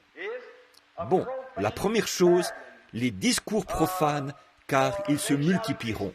Bon, tout ce qui n'est que de l'espèce de vieux, que du babillage, sans plus. La Bible dit, Jésus a dit, que votre oui soit oui et que votre non soit non, car tout ce qu'on y ajoute mène au péché. Vous n'êtes même pas censé blaguer ni faire le pitre l'un avec l'autre. Dieu vous fera rendre compte de chaque parole vaine que vous aurez proférée. Saviez-vous ça? La Bible dit que vous devrez rendre compte de toute parole vaine. Alors, quelle sorte de gens devrions-nous être? Des gens qui sont francs, sérieux, pleins d'amour, gentils, jamais un déversement de sottise, toujours en train de... Regardez, prenez quelqu'un qui commence aujourd'hui. J'ai remarqué que c'est mon cas, c'est dans ma nature, étant irlandais. Et de toute manière, j'ai toujours beaucoup de salive quand il s'agit de faire le pitre et toutes sortes de singeries. Et de temps à autre, même ma femme me dit, « Allons, Bill !» Je dis, « C'est vrai, chérie. » Elle dit, « Je joue avec les enfants. » Je dis, « Je fais le pitre avec eux. » Ou quelque chose comme ça. Je dis, « Eh bien, vous savez, il y a eu 3 grands hommes qui sont sortis du Kentucky. Qui ça? » Eh bien, Abraham Lincoln. Oui, Daniel Boone. Et votre père. Quelque chose comme ça. Elle me dit, « Allons, Bill, te voilà reparti. » Je suis obligé de me retirer dans le petit bureau, quelque part. Et je dis, « Seigneur, pardonne-moi. Je ne voulais pas dire ça. Fais quelque chose pour moi. Fais que j'arrête de faire ça. » Voyez? Et chaque jour, si je fais ça... Or, nous parlions du mot rétrogradé ce matin. Quand vous faites ça, vous êtes rétrograde. Oui, monsieur. Vous devez vous repentir. Pas vrai? Bon, je ne dis pas que vous êtes retourné dans le monde et que vous avez fait ceci et cela, mais vous avez fait quelque chose. Vous devez vous repentir et mourir journellement pour vivre en Jésus-Christ. Donc, chaque jour, vous devez mourir chaque jour pour vivre en Jésus-Christ. Quand je fais quelque chose, et il m'arrive souvent de mal agir, je suis quelque part et quelqu'un dit telle ou telle chose, et je me permets une petite plaisanterie à ce sujet. Quelqu'un dit, pas une plaisanterie de mauvais goût. En effet, je ne crois pas que les chrétiens font des plaisanteries grossières. Non, monsieur. Non, monsieur. Ce n'est même pas digne de chrétiens, dit la Bible. Il y est dit de repousser les choses profanes de ce genre, les plaisanteries, les blagues et ce genre de choses. Non, les chrétiens ne racontent pas ces choses-là. Les chrétiens ont des pensées pures. Mais, si on ne fait pas attention, de temps en temps, là, un homme, il fera une petite plaisanterie aujourd'hui. Eh bien, il pensait qu'il n'y avait pas vraiment de mal à ça. Alors, il laisse passer. Il n'y pense plus. Le lendemain, on fait 2 petites plaisanteries. Et tout d'un coup, on fait quelque chose d'autre. Et voilà, ça mène tout droit dans le même vieux système de nouveau. Pas vrai? Tenez-vous loin de cette affaire-là. Fuyez ça et évitez ce babillage profane. Vous avez entendu quelqu'un qui arrive. Je vais juste vous donner un petit exemple. Madame Doe, savez-vous quoi? J'ai vu votre mari et je vais vous dire une chose. Pourtant, il est diacre. Voyez? Alors, bon, ce que j'en pense, dites, Je ne veux rien entendre. C'est ça. Et continuez votre chemin. Vous n'aurez pas à répéter ça bien des fois pour qu'ils arrêtent. C'est vrai. Oh, sais-tu quoi, sœur? Je vais te raconter ce qui est arrivé au frère. Pas seulement la sœur, mais le frère aussi. Voyez, frère, je vais te raconter ce qui est arrivé. Tu sais, si seulement on pouvait se débarrasser de ce prédicateur, si on pouvait faire ceci, ou se débarrasser de ce diacre, ou si on pouvait faire ceci. Oh, il faut vraiment fuir cette affaire-là. Il y a une petite chose qu'il serait bon, à mon avis, que vous placiez quelque part sur votre bureau. C'est une petite chose que j'ai vue en Floride, il n'y a pas longtemps. C'était 3 petits singes. L'un d'eux s'était couvert les yeux avec ses mains. Il disait « Ne vois pas le mal ». L'autre s'était mis les doigts dans les oreilles. Il disait « N'écoute pas le mal ». Et l'autre s'était couvert la bouche avec sa main. Il disait « Ne dis pas le mal ». Je trouve que c'est bien, n'est-ce pas? Oui, monsieur. Oh là là, c'est très bien. Gardez simplement vos pensées pures et centrées sur Christ. Vous ne pouvez pas vous contenter de dire « Mais bon, là, vous voyez, si vous ne faites pas attention, vous vous retrouverez dans une situation. Si vous continuez à penser comme ça, n'allez pas penser que... Allons, vous ne pouvez pas mener une vie tellement parfaite que vous ne ferez pas cette erreur-là. Allons, n'allez jamais penser que vous arriverez à ça un jour, parce que non, vous n'y arriverez pas. Non, monsieur, vous n'êtes pas exempt de péché. Il est certain que vous tomberez dans leur erreur, de ce côté-ci et de ce côté-là. Mais un homme qui a été renversé, s'il est un vrai soldat, il se relèvera. Seigneur, que je me relève et que j'essaye de nouveau. Mais un lâche, dès qu'il constate qu'il a commis une première petite erreur, voilà, comme je le disais ce matin, l'insecte et l'araignée d'eau retournent tout droit dans l'eau. Voyez, il ne peut pas tenir le coup. Donc, évitez toutes ces espèces de... ce babillage profane et ces singeries, ces propos. Babillage, ça veut dire confusion. Et la Bible dit, prenez garde à ceux qui causent des disputes au milieu de vous. Si quelqu'un dit, ah oui, vous n'avez qu'à dire, bonjour, je suis content de vous revoir, merci, et continuez simplement à avancer. C'est la meilleure chose à faire. Ne les fuyez pas, mais prenez garde à eux. C'est tout. N'y prêtez aucune attention, parce que vous voyez où ça mène. Où était Jésus entre son baptême et les 3 ans de son ministère? Très bien. Jésus, aussitôt baptisé, il est sorti de l'eau, et l'Esprit l'a emmené dans le désert, où il a passé 40 jours et 40 nuits, pour être tenté par le diable. Et il a été tenté pendant 40 jours et 40 nuits.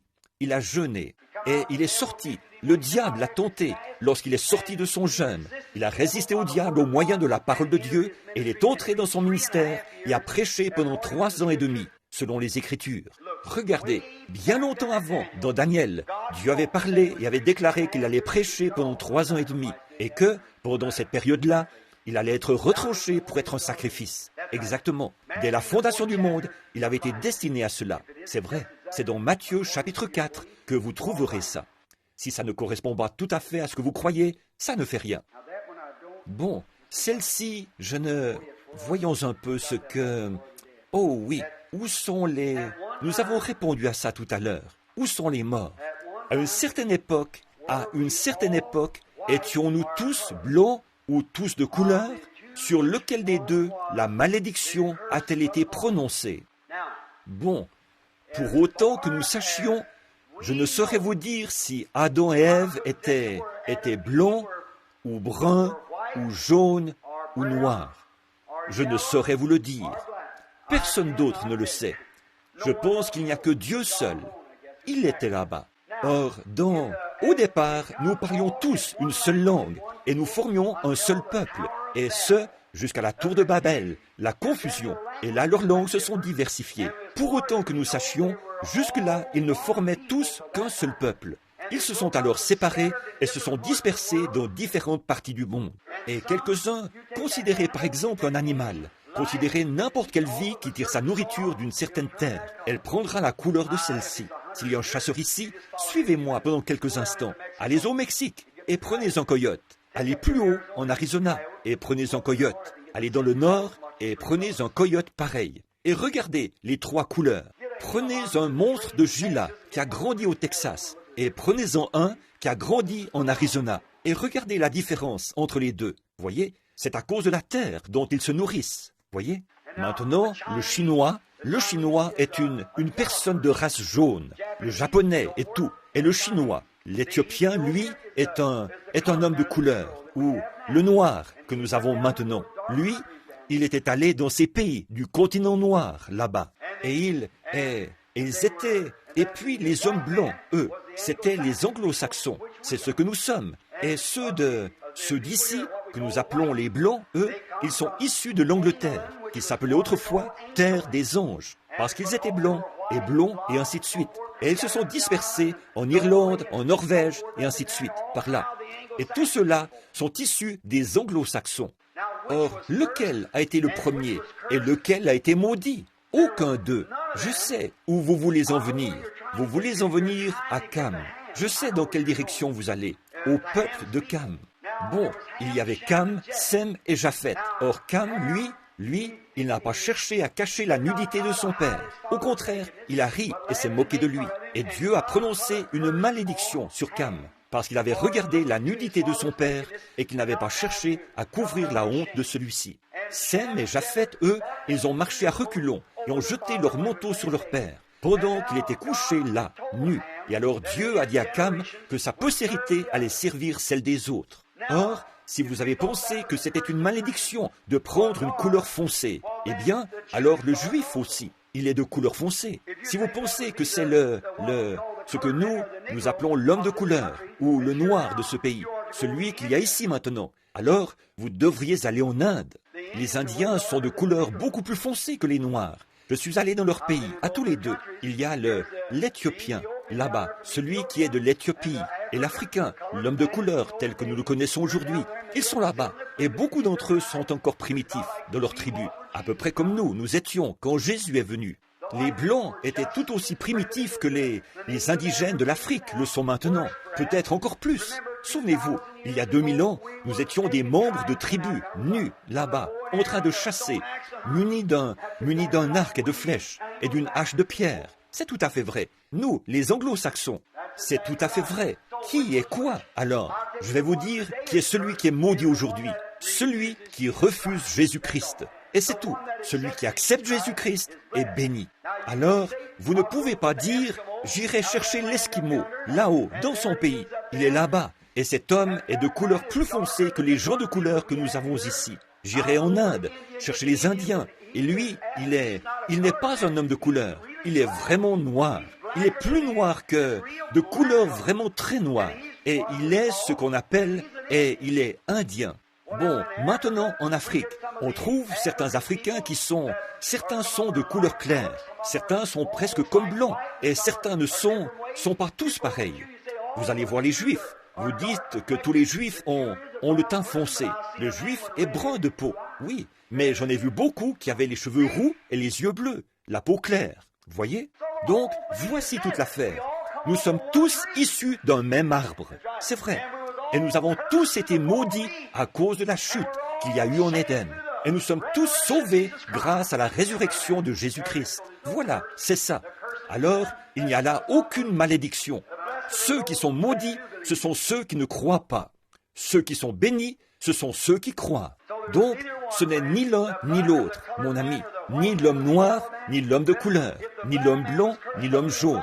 Alors, si l'homme noir a reçu une malédiction en étant noir, alors l'homme jaune n'est maudit qu'à moitié. Et donc l'homme jaune, et puis l'homme brun, il n'est maudit qu'aux 2/3. Voyez? Et puis l'Africain, lui, il est maudit à peu près au 4/5. Et dans ce cas, celui qui est vraiment maudit, c'est l'Indien, je suppose. Oh là là, quel non-sens! Non, ce sont les climats différents et ces choses, là où ces gens ont vécu. Ils sont se sont éloignés et ont formé des tribus et ils sont différents. Regardez les Amérindiens. Beaucoup d'entre eux, les Navajos, là-bas, sont une race de gens au teint plus foncé que les gens de couleur que sont les Éthiopiens de chez nous, de ce pays. Les Navajos. Les Apaches sont, eux, ils sont de couleur plutôt cuivrée. Et les différentes tribus. Voyez? Donc, voilà, parmi les Indiens, ici même, on trouve ceux qui sont noirs, et le Cherokee, qui est presque aussi pâle que nous, le Cherokee. Et ça, c'est ici même, dans ce pays, les différentes tribus. Donc, vous voyez, vous ne pouvez pas dire qu'ils sont à moitié maudits, qu'ils sont entièrement maudits.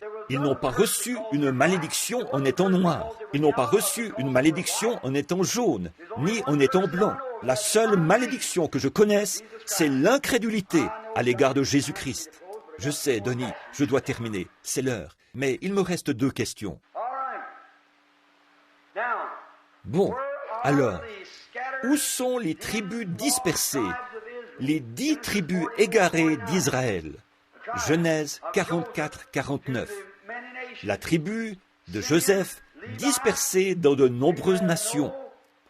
Siméon, Lévi, qui n'avaient pas de patrie à eux, mais qui ont été dispersés parmi les 10 autres tribus. Où sont les 10 tribus? Peut-on les repérer? Oui, monsieur, on peut les repérer. Géographiquement, on peut les repérer dans la Bible.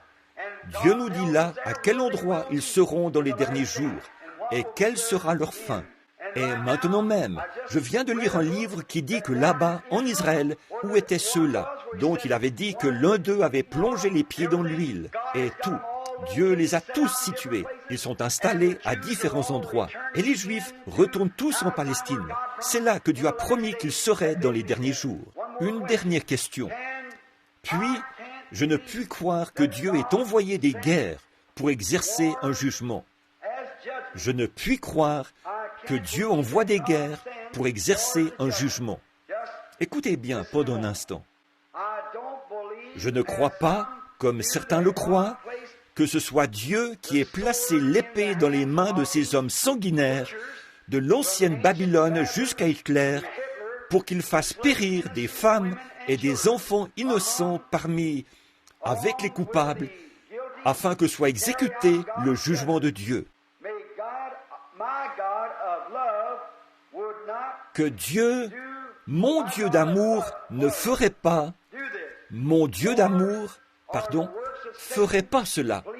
Les guerres sont l'œuvre de Satan. S'il vous plaît, confirmez cette confusion. Bon, un instant. Celle-là, je ne l'ai lue que tout à l'heure. C'est pour ça que je l'avais placée en dessous. Bon, je veux que vous restiez bien silencieux pendant 1 minute. Maintenant, présentons ceci clairement, parce que c'est toute une question. Et il faut l'aborder avec respect. Tout de suite après, si vous pouvez nous supporter encore un peu, je sais qu'il se fait tard, mais souvenez-vous, mais qu'importe. Allons, avant, vous alliez danser toute la nuit, et vous trouviez ça tout naturel. Voyez, vous recherchiez les choses de ce monde. Mais quand il s'agit de la parole de Dieu, si on dépasse 20 minutes, frère, il faut changer le prédicateur. Voyez, c'est honteux. Paul a prêché toute la nuit. J'ai prêché ici même, il y a des années, à 2 et 3 heures du matin. Et les gens marchaient de long large, ici dans la salle. Ils louaient Dieu à 2 ou 3 heures du matin. On voyait des gens, jusqu'à une douzaine à la fois, qui recevaient le Saint-Esprit à 2 et 3 heures. Que Dieu ait pitié. Je voudrais tant revoir ça, mais nous ne pouvons pas. Cette époque-là est passée. Cette époque-là est passée. Le jour est sur son déclin maintenant. La nuit approche. Et les gens, eh bien, ça ne nous dit plus rien. Alors, oh, si seulement ils pouvaient s'arrêter pour qu'on se prépare à rentrer. Et c'est à peu près comme ça que ça se passe. Attendez, je veux vous demander quelque chose, là. Maintenant, je ne vais pas être d'accord avec vous, frère ou sœur, je ne sais. Quelqu'un l'a placé ici ce matin. Je l'avais dans ma Bible et je l'ai regardé tout à l'heure. Bon, mais d'une façon amicale. Et là, je ne veux pas que vous vous fâchiez contre moi. Je veux que vous écoutiez attentivement. Et souvenez-vous, j'aimerais beaucoup être d'accord avec vous là-dessus, sur votre décision là-dessus, tout autant que j'aurais aimé être d'accord avec cette femme, cette pauvre femme tout à l'heure. Elle disait qu'elle et son mari, ils s'étaient mariés trop vite. Mais voilà, c'était fait. Mais elle a fait son vœu, elle doit y rester fidèle, voyez? Et là, moi, je dois rester fidèle à la parole de Dieu. Mais alors, je ne crois pas. Mais d'abord, je ne puis croire que Dieu envoie des guerres pour exercer un jugement. Eh bien, mon ami, il n'y a qu'une chose qui cloche dans votre croyance, c'est qu'elle est contraire aux Écritures. Oui, Dieu envoie des guerres pour exercer un jugement. C'est vrai. Je vais vous donner la référence biblique. Je ne vais pas juste lire ça, puis vous dire ce qu'il en est. Regardez, je ne crois pas, comme certains le croient, que ce soit Dieu qui ait placé l'épée dans les mains de ces hommes sanguinaires, de l'ancienne Babylone jusqu'à Hitler, pour qu'ils fassent périr des femmes et des enfants innocents. Si je vous disais, au nom de Jésus-Christ, que oui, il l'a fait, et que je le prouvais par la Bible, à ce moment-là, est-ce que vous le croiriez, voyez, qu'il l'a fait, ou et qu'il le refera? Très bien. Écoutez ceci. Je ne sais, c'est peut-être mon ami intime, assis ici. Que sais-je? En effet, Dieu qui est dans le ciel sait que je ne reconnais même pas cette écriture. Je ne saurais vous dire, mais je veux que vous écoutiez ceci. Mon Dieu est un Dieu d'amour. Mon Dieu est amour. Et il ne ferait pas cela. Les guerres viennent de Satan. Je suis d'accord avec vous que les guerres viennent de Satan. C'est exact. Il est prince de ce monde. Tous les royaumes et toutes les nations de ce monde appartiennent à Satan. Dieu l'a dit dans sa parole. Satan a dit, ils m'appartiennent. Jésus a admis qu'il lui appartenait. Mais il va hériter de tout ça dans quelque temps. Jésus va en hériter. À ce moment-là, nous n'aurons plus de guerre. Mais Dieu permet à Satan de faire ça pour infliger des châtiments et pour exercer des jugements. Maintenant, je veux vous demander quelque chose, juste avant de commencer. Je veux que vous me donniez une réponse à ceci pour voir. Si vous ne croyez pas que Dieu est un... Vous avez dit qu'il ne ferait pas ces choses. D'abord, pour commencer comme il faut. Maintenant, accordez-moi toute votre attention, si vous le pouvez. Écoutez, pourquoi est-ce que Dieu lui-même a châtié son propre fils et l'a fait mourir sur la croix? Dieu a tué son propre fils à la croix. Il a plu à Dieu, dit l'Écriture, de le frapper, de le meurtrir, de le blesser. Dieu a agi ainsi envers son propre fils, afin de vous sauver, vous. Je veux poser la question au sujet de Saül, le grand roi d'Israël. Dieu lui avait dit d'aller prendre le roi Og et tout ce qui lui appartenait et d'exterminer tout ce qu'il y avait là-bas. Hommes, femmes, enfants, tout. Et Saül, il fallait même tuer le bétail, ne rien laisser vivre. Et Saül est allé là-bas et il a épargné une partie du bétail. Et Dieu lui a retiré l'esprit, il s'est séparé de lui. Il est devenu l'ennemi de Dieu. Pourquoi est-ce qu'Élie s'est placé là, quand Dieu avait remis le vieux roi Og entre les mains d'Akab? Il avait dit à Akab de tuer ce roi. Akab a refusé de le faire. Et le prophète Élie a ordonné à une sentinelle de... Il a dit, frappe-moi avec ton épée. Il a reconnu qu'il était prophète. Il a dit, je ne ferai pas ça. Et il a perdu la vie. Ensuite, il a dit à quelqu'un d'autre, il a dit, frappe-moi. Cet homme l'a frappé avec l'épée et lui a fait une entaille. Alors il s'est déguisé et il s'est placé là. Et voici Akab qui arrive, dans son char. Il a dit, qu'est-ce que tu fais ici? Il a dit, eh bien, j'avais été placé en sentinelle. On m'avait confié la garde d'un homme. Il m'a frappé et s'est enfui. Il a dit, je l'ai laissé échapper. Et on m'avait dit que si je le faisais, je devrais le payer de ma vie. Il a dit, eh bien, tu devras le payer de ta vie. Il a ôté le bandeau dont il s'était couvert. Et il a dit, ainsi dit le Seigneur, parce que tu n'as pas fait mourir ce roi, là-bas, tu le paieras de ta propre vie. Pas vrai? C'est l'exacte vérité. Permettez-moi de vous lire quelque chose ici.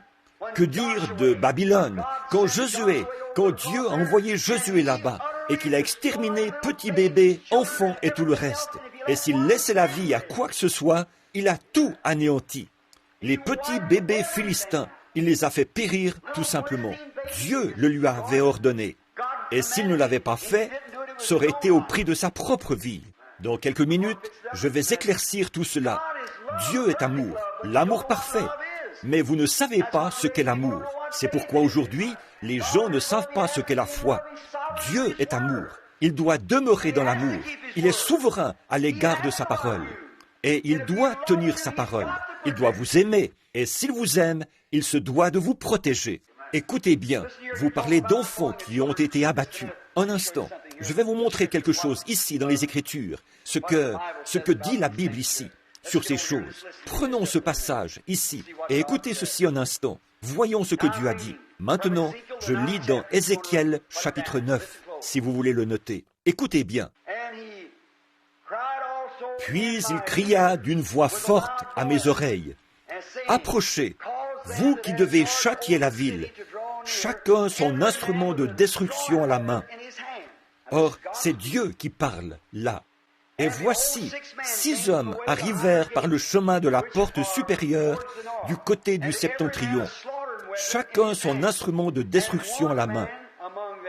Il y avait au milieu d'eux un homme vêtu de lin blanc, et portant une écritoire à la ceinture. Ils vinrent se placer près de l'autel d'airain. La gloire du Dieu d'Israël s'éleva des chérubins sur lesquels elle était, et se dirigea vers le seuil de la maison. Et il appela l'homme vêtu de lin blanc, et portant l'écritoire à la main, ou à la ceinture. Alors, l'Éternel, E majuscule T-E-R-N-E-L, c'est-à-dire Dieu, l'Éternel lui dit, passe au milieu de la ville, au milieu de Jérusalem. Fais une marque sur le front des hommes qui soupirent et qui gémissent à cause des abominations qui s'y commettent. Et à mes oreilles, l'Éternel, dit aux autres, passez après lui dans la ville et frappez, et que votre œil soit sans pitié et n'ayez point de miséricorde. Regardez bien, verset 6. Détruisez, tuez, détruisez les vieillards, les jeunes, vierges, les enfants, les femmes. C'est Dieu qui l'a dit. C'est Dieu qui l'a dit. Mais n'approchez pas de quiconque aura sur lui la marque. Et il commença par les anciens, par le sanctuaire. Et il commença par les anciens, étaient devant la maison. Autrement dit, Dieu a dit à ces gens, maintenant attendez, je vais d'abord faire une marque sur les gens, sur ceux qui sont réellement consacrés à Dieu. Et il a fait une marque sur eux. Il a dit, maintenant, aux hommes qui avaient l'instrument de destruction, passez et soyez sans pitié, n'épargnez ni femmes, ni enfants, ni rien. Au contraire, tuez, détruisez tout.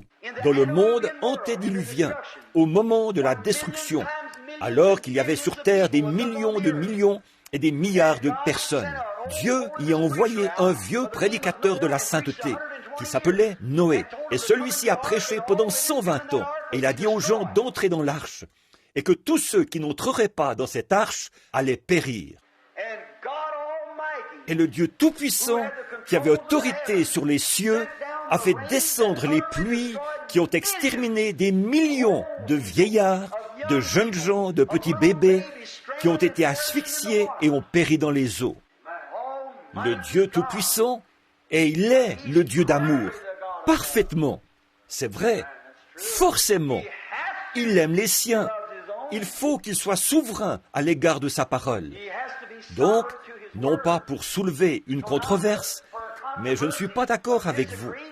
Votre Dieu d'amour, il n'y a pas longtemps, je parlais, c'était peut-être un témoin de Jéhovah. Cet homme est venu me trouver et a dit, « Frère Branham, vous n'allez pas me dire que vous croyez qu'il existe un enfer qui brûle. » J'ai dit, « Ce n'est pas moi qui le dis, c'est la Bible qui le dit. » Il a dit, « Vous n'allez pas me dire qu'un tendre Père Céleste brûlerait ses enfants. » Voyons, il a dit, « Vous ne brûleriez pas votre enfant. » J'ai dit, « Non, monsieur. » Eh bien, alors, si vous, qui êtes un humain, vous avez assez d'amour pour ne pas faire ça, vous voyez comme les gens peuvent déformer la chose. Si vous, qui êtes un humain, vous avez assez d'amour pour ne pas faire ça, pensez-vous qu'un tendre Père Céleste ferait périr ses enfants? J'ai dit, jamais. Il ne fait pas périr ses enfants. Mais vous êtes l'enfant de qui? Dieu ne fait pas périr ses enfants. Il fait tout ce qu'il peut pour les faire entrer. Mais c'est le diable qui était mis en liberté qui va faire périr ses enfants à lui. Donc Dieu le permet à Satan, c'est tout. Regardez, qui est-ce qui a permis au mal de venir? Il y a Satan de détruire le serviteur de Dieu le plus parfait jusqu'à Jésus-Christ. Ses enfants et tous ses biens. Job. Dieu a envoyé un esprit malin là-bas. Et celui-ci a fait périr tous les enfants de Job et tout, juste pour mettre son serviteur à l'épreuve. Pas vrai? Bien sûr. Oh, je pourrais me tenir ici pendant 1 heure, à vous montrer ces choses. Mon frère, ma sœur, c'est vrai, qui que vous soyez. L'Esprit de Dieu, là, ne confondez surtout pas. Les guerres sont des jugements exercés par Dieu sur les nations. Les destructions sont envoyées par Dieu. La Bible le dit. Et Dieu est un Dieu d'amour. Mais Dieu est aussi un Dieu de colère. Et vous n'allez pas comparaître devant un tendre. C'est justement ça qui a fait du tort à l'Église aujourd'hui. Un tendre Père. Bien sûr qu'il ne m'en voudrait pas si je faisais ceci. Si vous désirez le faire, allez-y, autant le faire. Parce que l'amour de Dieu n'est pas en vous dès le départ.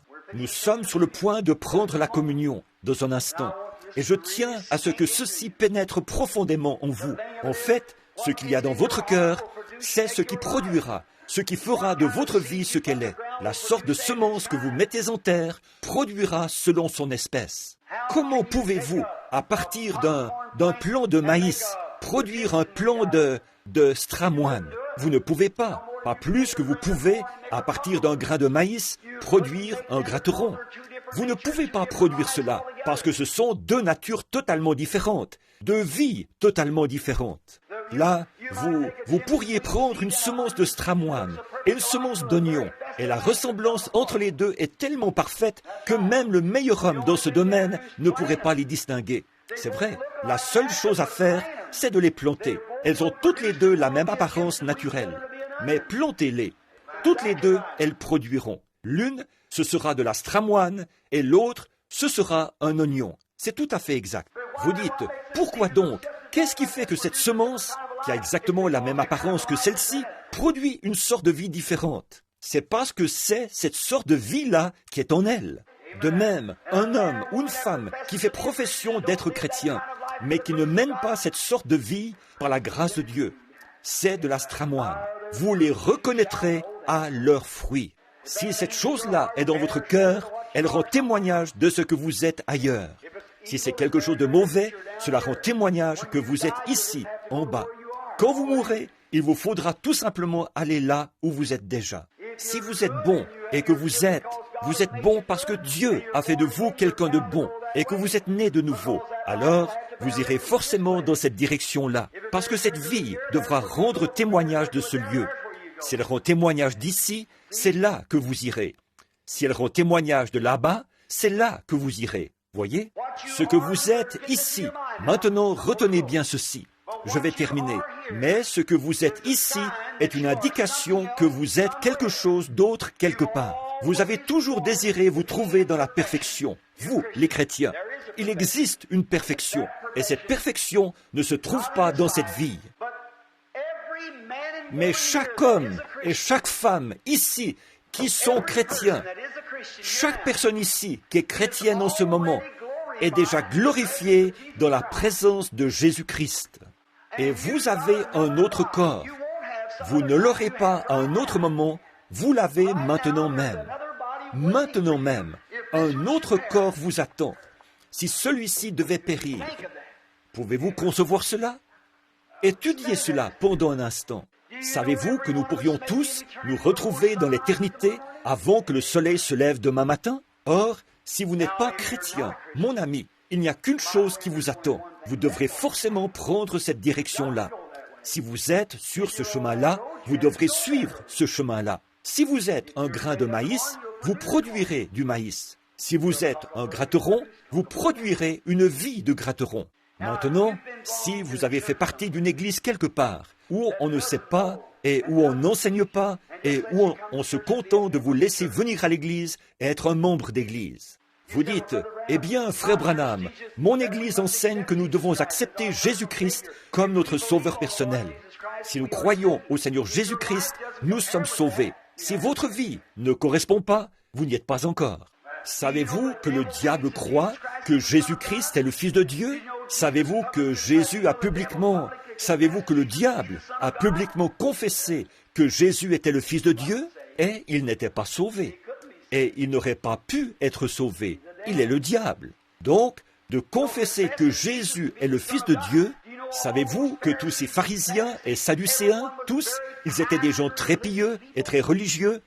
Dans leur cœur, ils aimaient Dieu, c'est ce qu'ils pensaient, mais ils n'ont pas vu ce qu'il en était du Fils de Dieu. C'est être innocent. Ils n'ont pas reconnu qu'il était le Fils de Dieu. Pourtant, ils étaient très religieux, pas vrai? Très pieux, très savants. Ils connaissaient la Bible mieux que tous nos érudits d'aujourd'hui. Eux, dont la seule activité, de génération en génération, était de rester là à servir le Seigneur. Maintenant, regardez ce que dit l'Écriture. Dans les derniers jours, à vous, mes amis chrétiens, soit dit avec l'amour divin. La Bible déclare, dans les derniers jours, les hommes, il viendra un temps où les hommes seront emportés, enflés d'orgueil, aimant le plaisir plus que Dieu. Or, n'est-ce pas la vérité? Une certaine personne qui est dans cette salle est allée à une fête du Nouvel An l'autre soir, et au sous-sol, on servait des boissons gazeuses. On se divertissait et on se conduisait n'importe comment. Des soupers où on sert des glaces et tout. Les églises organisent même des soirées dansantes. Exactement ce que Dieu leur a dit de ne pas faire. Ils le font au nom de Christ. Voici ce que Jésus a dicté à l'Église. Et ça, eux, ils le nient. Jésus, voici ses dernières paroles. Sa volonté est le testament qu'il a laissé à l'Église. Allez par tout le monde, prêchez l'Évangile à toute la création. Celui qui croira et qui sera baptisé sera sauvé. Celui qui ne croira pas sera condamné. Peut-être que votre pasteur s'est arrêté là dans la lecture de ce passage. Mais voici le reste. Voici les signes qui accompagneront ceux qui auront cru. En mon nom, ils chasseront les démons. Ils parleront de nouvelles langues. S'ils saisissent des serpents ou boivent quelques breuvages mortels, cela ne leur fera point de mal. Et s'ils imposent les mains aux malades, les malades seront guéris. Or, voilà ce que Jésus leur a dit de faire en son nom. Ils nient l'existence de cela. Au contraire, ils vont faire exactement l'inverse de ce qu'il a dit. Ils enseignent que c'est du passé, qu'il n'y a rien de vrai là-dedans. Et ils enseignent la théologie au lieu de cela. Oh, ce n'est pas étonnant que nous soyons dans l'état où nous sommes. Écoutez, je vais vous dire quelque chose, mon frère. Quand l'Église en sera au point où chacun de ses membres sera rempli à bloc du Saint-Esprit et de puissance, c'est alors que ces signes les accompagneront. Je pense à Saint Paul, là-bas sur l'île, après qu'il avait fait naufrage. Dieu lui avait donné une vision. Au bout de 14 jours et 14 nuits, ils avaient perdu toute espérance d'être sauvés. Le petit navire était ballotté comme ça, et il pleurait. 14 jours et 14 nuits. Paul était descendu, et il avait eu une vision. Il était remonté et il avait dit, « Prenez courage, car l'ange de Dieu, dont je suis le serviteur, m'est apparu et m'a dit, « Ne crains point, car il faut que tu comparaisses devant César. » Et voici, Dieu t'a donné tous ceux qui naviguent avec toi. Quand le navire s'est échoué sur le rivage et qu'ils se sont retrouvés là, au milieu des indigènes, Paul ramassait un tas de broussailles et il est allé les mettre au feu. Et là-dedans, il y avait un grand serpent qui lui a saisi la main. Alors ce serpent a injecté du venin là, dans sa main, ce qui l'aurait tué en moins d'une minute. Les indigènes ont dit, « Regardez bien cet homme tombé raide mort. » En effet, il mourra d'ici une minute. Il était enchaîné pour avoir prêché l'Évangile. C'étaient les gens religieux qui l'avaient lié de chaînes. Les meilleures églises de cette époque-là, c'était elles qui l'avaient lié de chaînes. S'il n'y avait pas la Constitution des États-Unis, elle ferait la même chose aujourd'hui. C'est vrai. Attendez seulement qu'il y ait une rupture un peu plus marquée. Un serpent lui a saisi la main. Maintenant, regardez bien. Paul n'a pas eu peur. Il a dit, Jésus-Christ a dit, s'ils saisissent des serpents, ils ne leur feront pas de mal. Donc, il s'approche, le secoue dans le feu.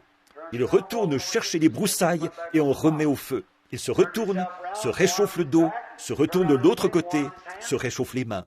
Les indigènes disent, pourquoi est-ce qu'il ne meurt pas? Pourquoi est-ce que cet homme-là ne meurt pas? Il devrait tomber raide mort. Mais Paul était tellement rempli du Saint-Esprit, vous voyez ce que je veux dire? Tellement rempli du Saint-Esprit que le venin ne l'a pas empoisonné. Oh frère, présentez-moi une église remplie du Saint-Esprit. Dieu fera en une seule année ce que tous les théologiens ne sont pas arrivés à faire en 2000 ans. Attendez seulement que l'onction de l'Église ait vraiment tout son impact chez ce petit reste fidèle. Après que les portes des nations auront été fermées, oh, alors Dieu oindra une Église. Que celui qui est souillé se souille encore, que le juste pratique encore la justice, et que celui qui est saint se sanctifie encore. Alors Dieu oindra l'Église de la puissance de Dieu. Et des choses se produiront, non seulement à ce moment-là, mais il le fait maintenant. Observez les signes et les prodiges. Ensuite, les gens promènent les regards et ils disent, « Eh bien, c'est du diable. » Oh, c'est parce qu'ils ne comprennent ni les Écritures, ni la puissance de Dieu. C'est ce qui leur fait dire ça. Que le Seigneur vous bénisse. Je suis désolé de vous retenir jusqu'à cette heure tardive. Il est très rare que je le fasse, mais je ne suis pas parmi vous très souvent. Alors, il se peut que je n'ai pas répondu à ces questions comme vous l'auriez pensé et tout. Ces deux-là, j'y ai répondu ce matin. Si je ne l'ai pas fait, que Dieu vous bénisse. Et mon intention n'était pas de vous vexer, ni rien. Seulement, il fallait que je dise ce que... Vous me posez la question, moi je fais de mon mieux pour vous donner la réponse. C'est vrai. Or, je ne m'y connais pas tellement dans ces choses, peut-être. Je ne sais rien de ce que je devrais savoir. Mais il y a une chose que je sais, c'est que Jésus-Christ nous sauve du péché, nous garde du péché et nous donne sa puissance et ses bénédictions. Et si vous remarquez ce qui se passe tout autour, que vous observez ce qui arrive aux gens qui reçoivent la prière, regardez dans les nations et regardez les signes et les prodiges qui se produisent partout et regardez l'heure qui vient. Comme ces deux branches, ce sur quoi nous avons prêché ici il y a quelque temps, elles sont sorties dans la Genèse. Et là, elles rendent partout témoignage de ce qu'elles sont. L'incroyant, très fondamentaliste et très digne de l'exercice de sa religion, mais qui a l'apparence de la piété, alors qu'il renie ceux qui ont fait la force. Et l'Église qui continue à avancer. Que le Seigneur Jésus bénisse chacun de vous. Voilà ma prière. Et puissiez-vous mener une vie telle que vous deveniez si accablés. Puisse Dieu vous amener à devenir si accablés à cause des âmes perdues, au point de ne pouvoir trouver le sommeil ni le jour ni la nuit. Puisse Dieu accorder au Branham Tabernacle ici ce privilège de devenir si accablés, même si vous ne poussez jamais de cris, même si vous ne faites jamais rien d'autre, peu m'importe, pourvu que vous soyez si accablés à cause des âmes perdues, au point de ne pouvoir trouver le sommeil. Quand vous en arriverez là, alors le monde se glissera dans ce lieu pour qu'on prie pour eux.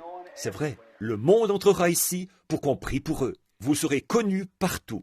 Que Dieu nous donne de son esprit, qu'il nous rende humbles, qu'il nous brise et qu'il nous remplisse à bloc de la puissance de Dieu, afin de guérir les malades, de chasser les démons, d'accomplir de grands signes et des prodiges. Quand vous imposerez les mains malades et que vous demanderez cette bénédiction sans aucune hésitation dans votre cœur, vous croirez que Dieu va l'accomplir.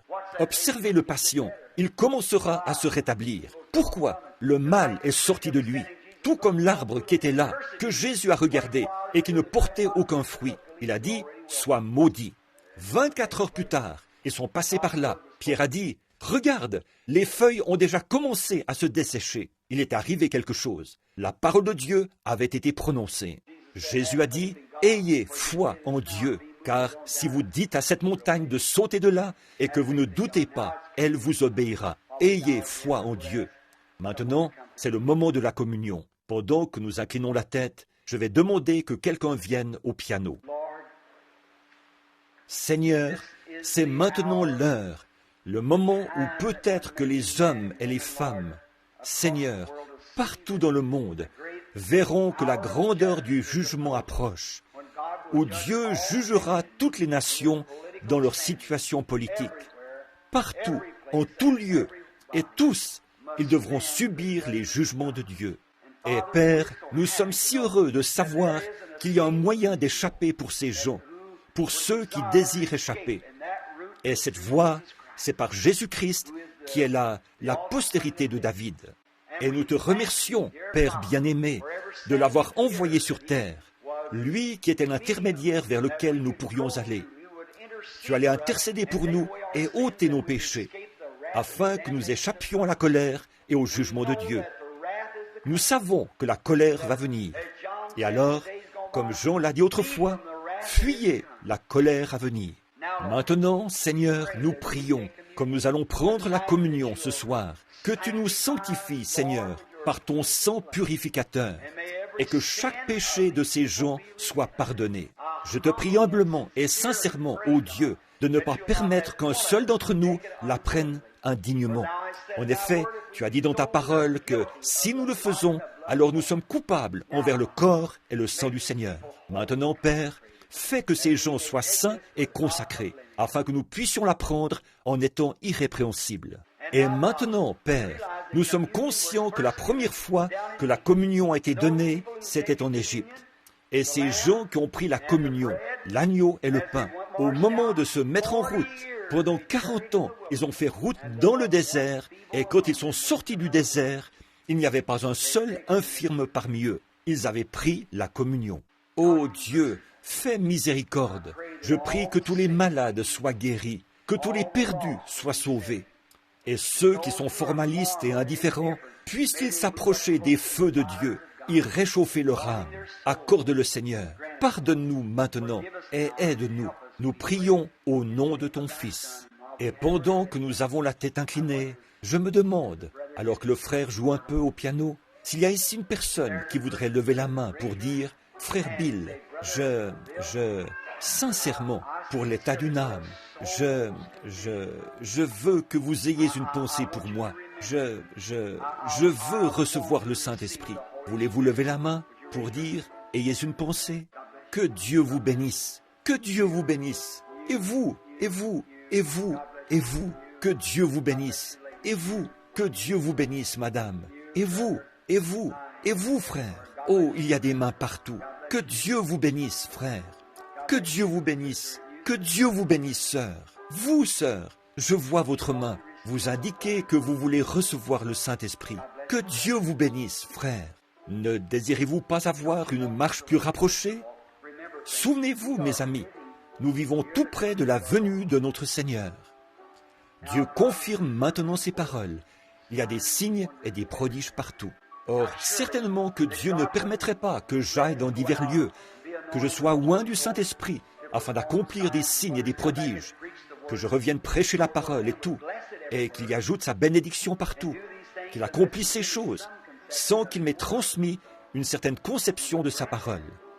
Il n'accorderait pas ça. Donc vraiment, je sais ce que je dis. Si vous n'avez pas Jésus-Christ, que vous n'avez pas le Saint-Esprit, puisse Dieu ne vous laisser aucun repos tant que vous n'aurez pas reçu le Saint-Esprit. Ne vous y trompez pas. N'allez pas vous contenter d'une de ces confessions faites d'un œil sec et dire ensuite que vous avez reçu le Saint-Esprit. On ne reçoit pas le Saint-Esprit au moment où on croit. Le Saint-Esprit, on ne le reçoit pas du fait qu'on croit. C'est un don de Dieu. Paul a dit, « Avez-vous reçu le Saint-Esprit après avoir cru ?» Donc, croyez-le, et puisse Dieu vous l'accorder.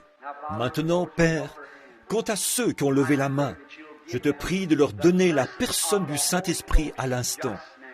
Puisse-t-il entrer profondément en eux, ce grand nombre, 10 ou 15 qui ont levé la main.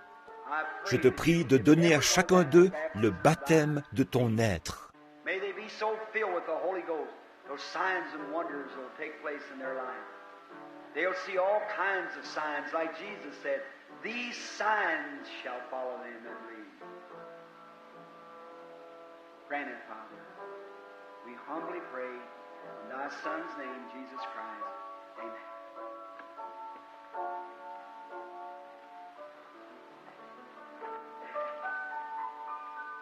Qu'ils soient remplis du Saint-Esprit, à tel point que les signes et les prodiges se produiront dans leur vie. Ils verront se produire des signes de toutes sortes. Comme Jésus l'a dit, « Voici les signes qui accompagneront ceux qui auront cru. » Accorde-le, Père. Nous prions humblement au nom de ton Fils Jésus-Christ. Amen.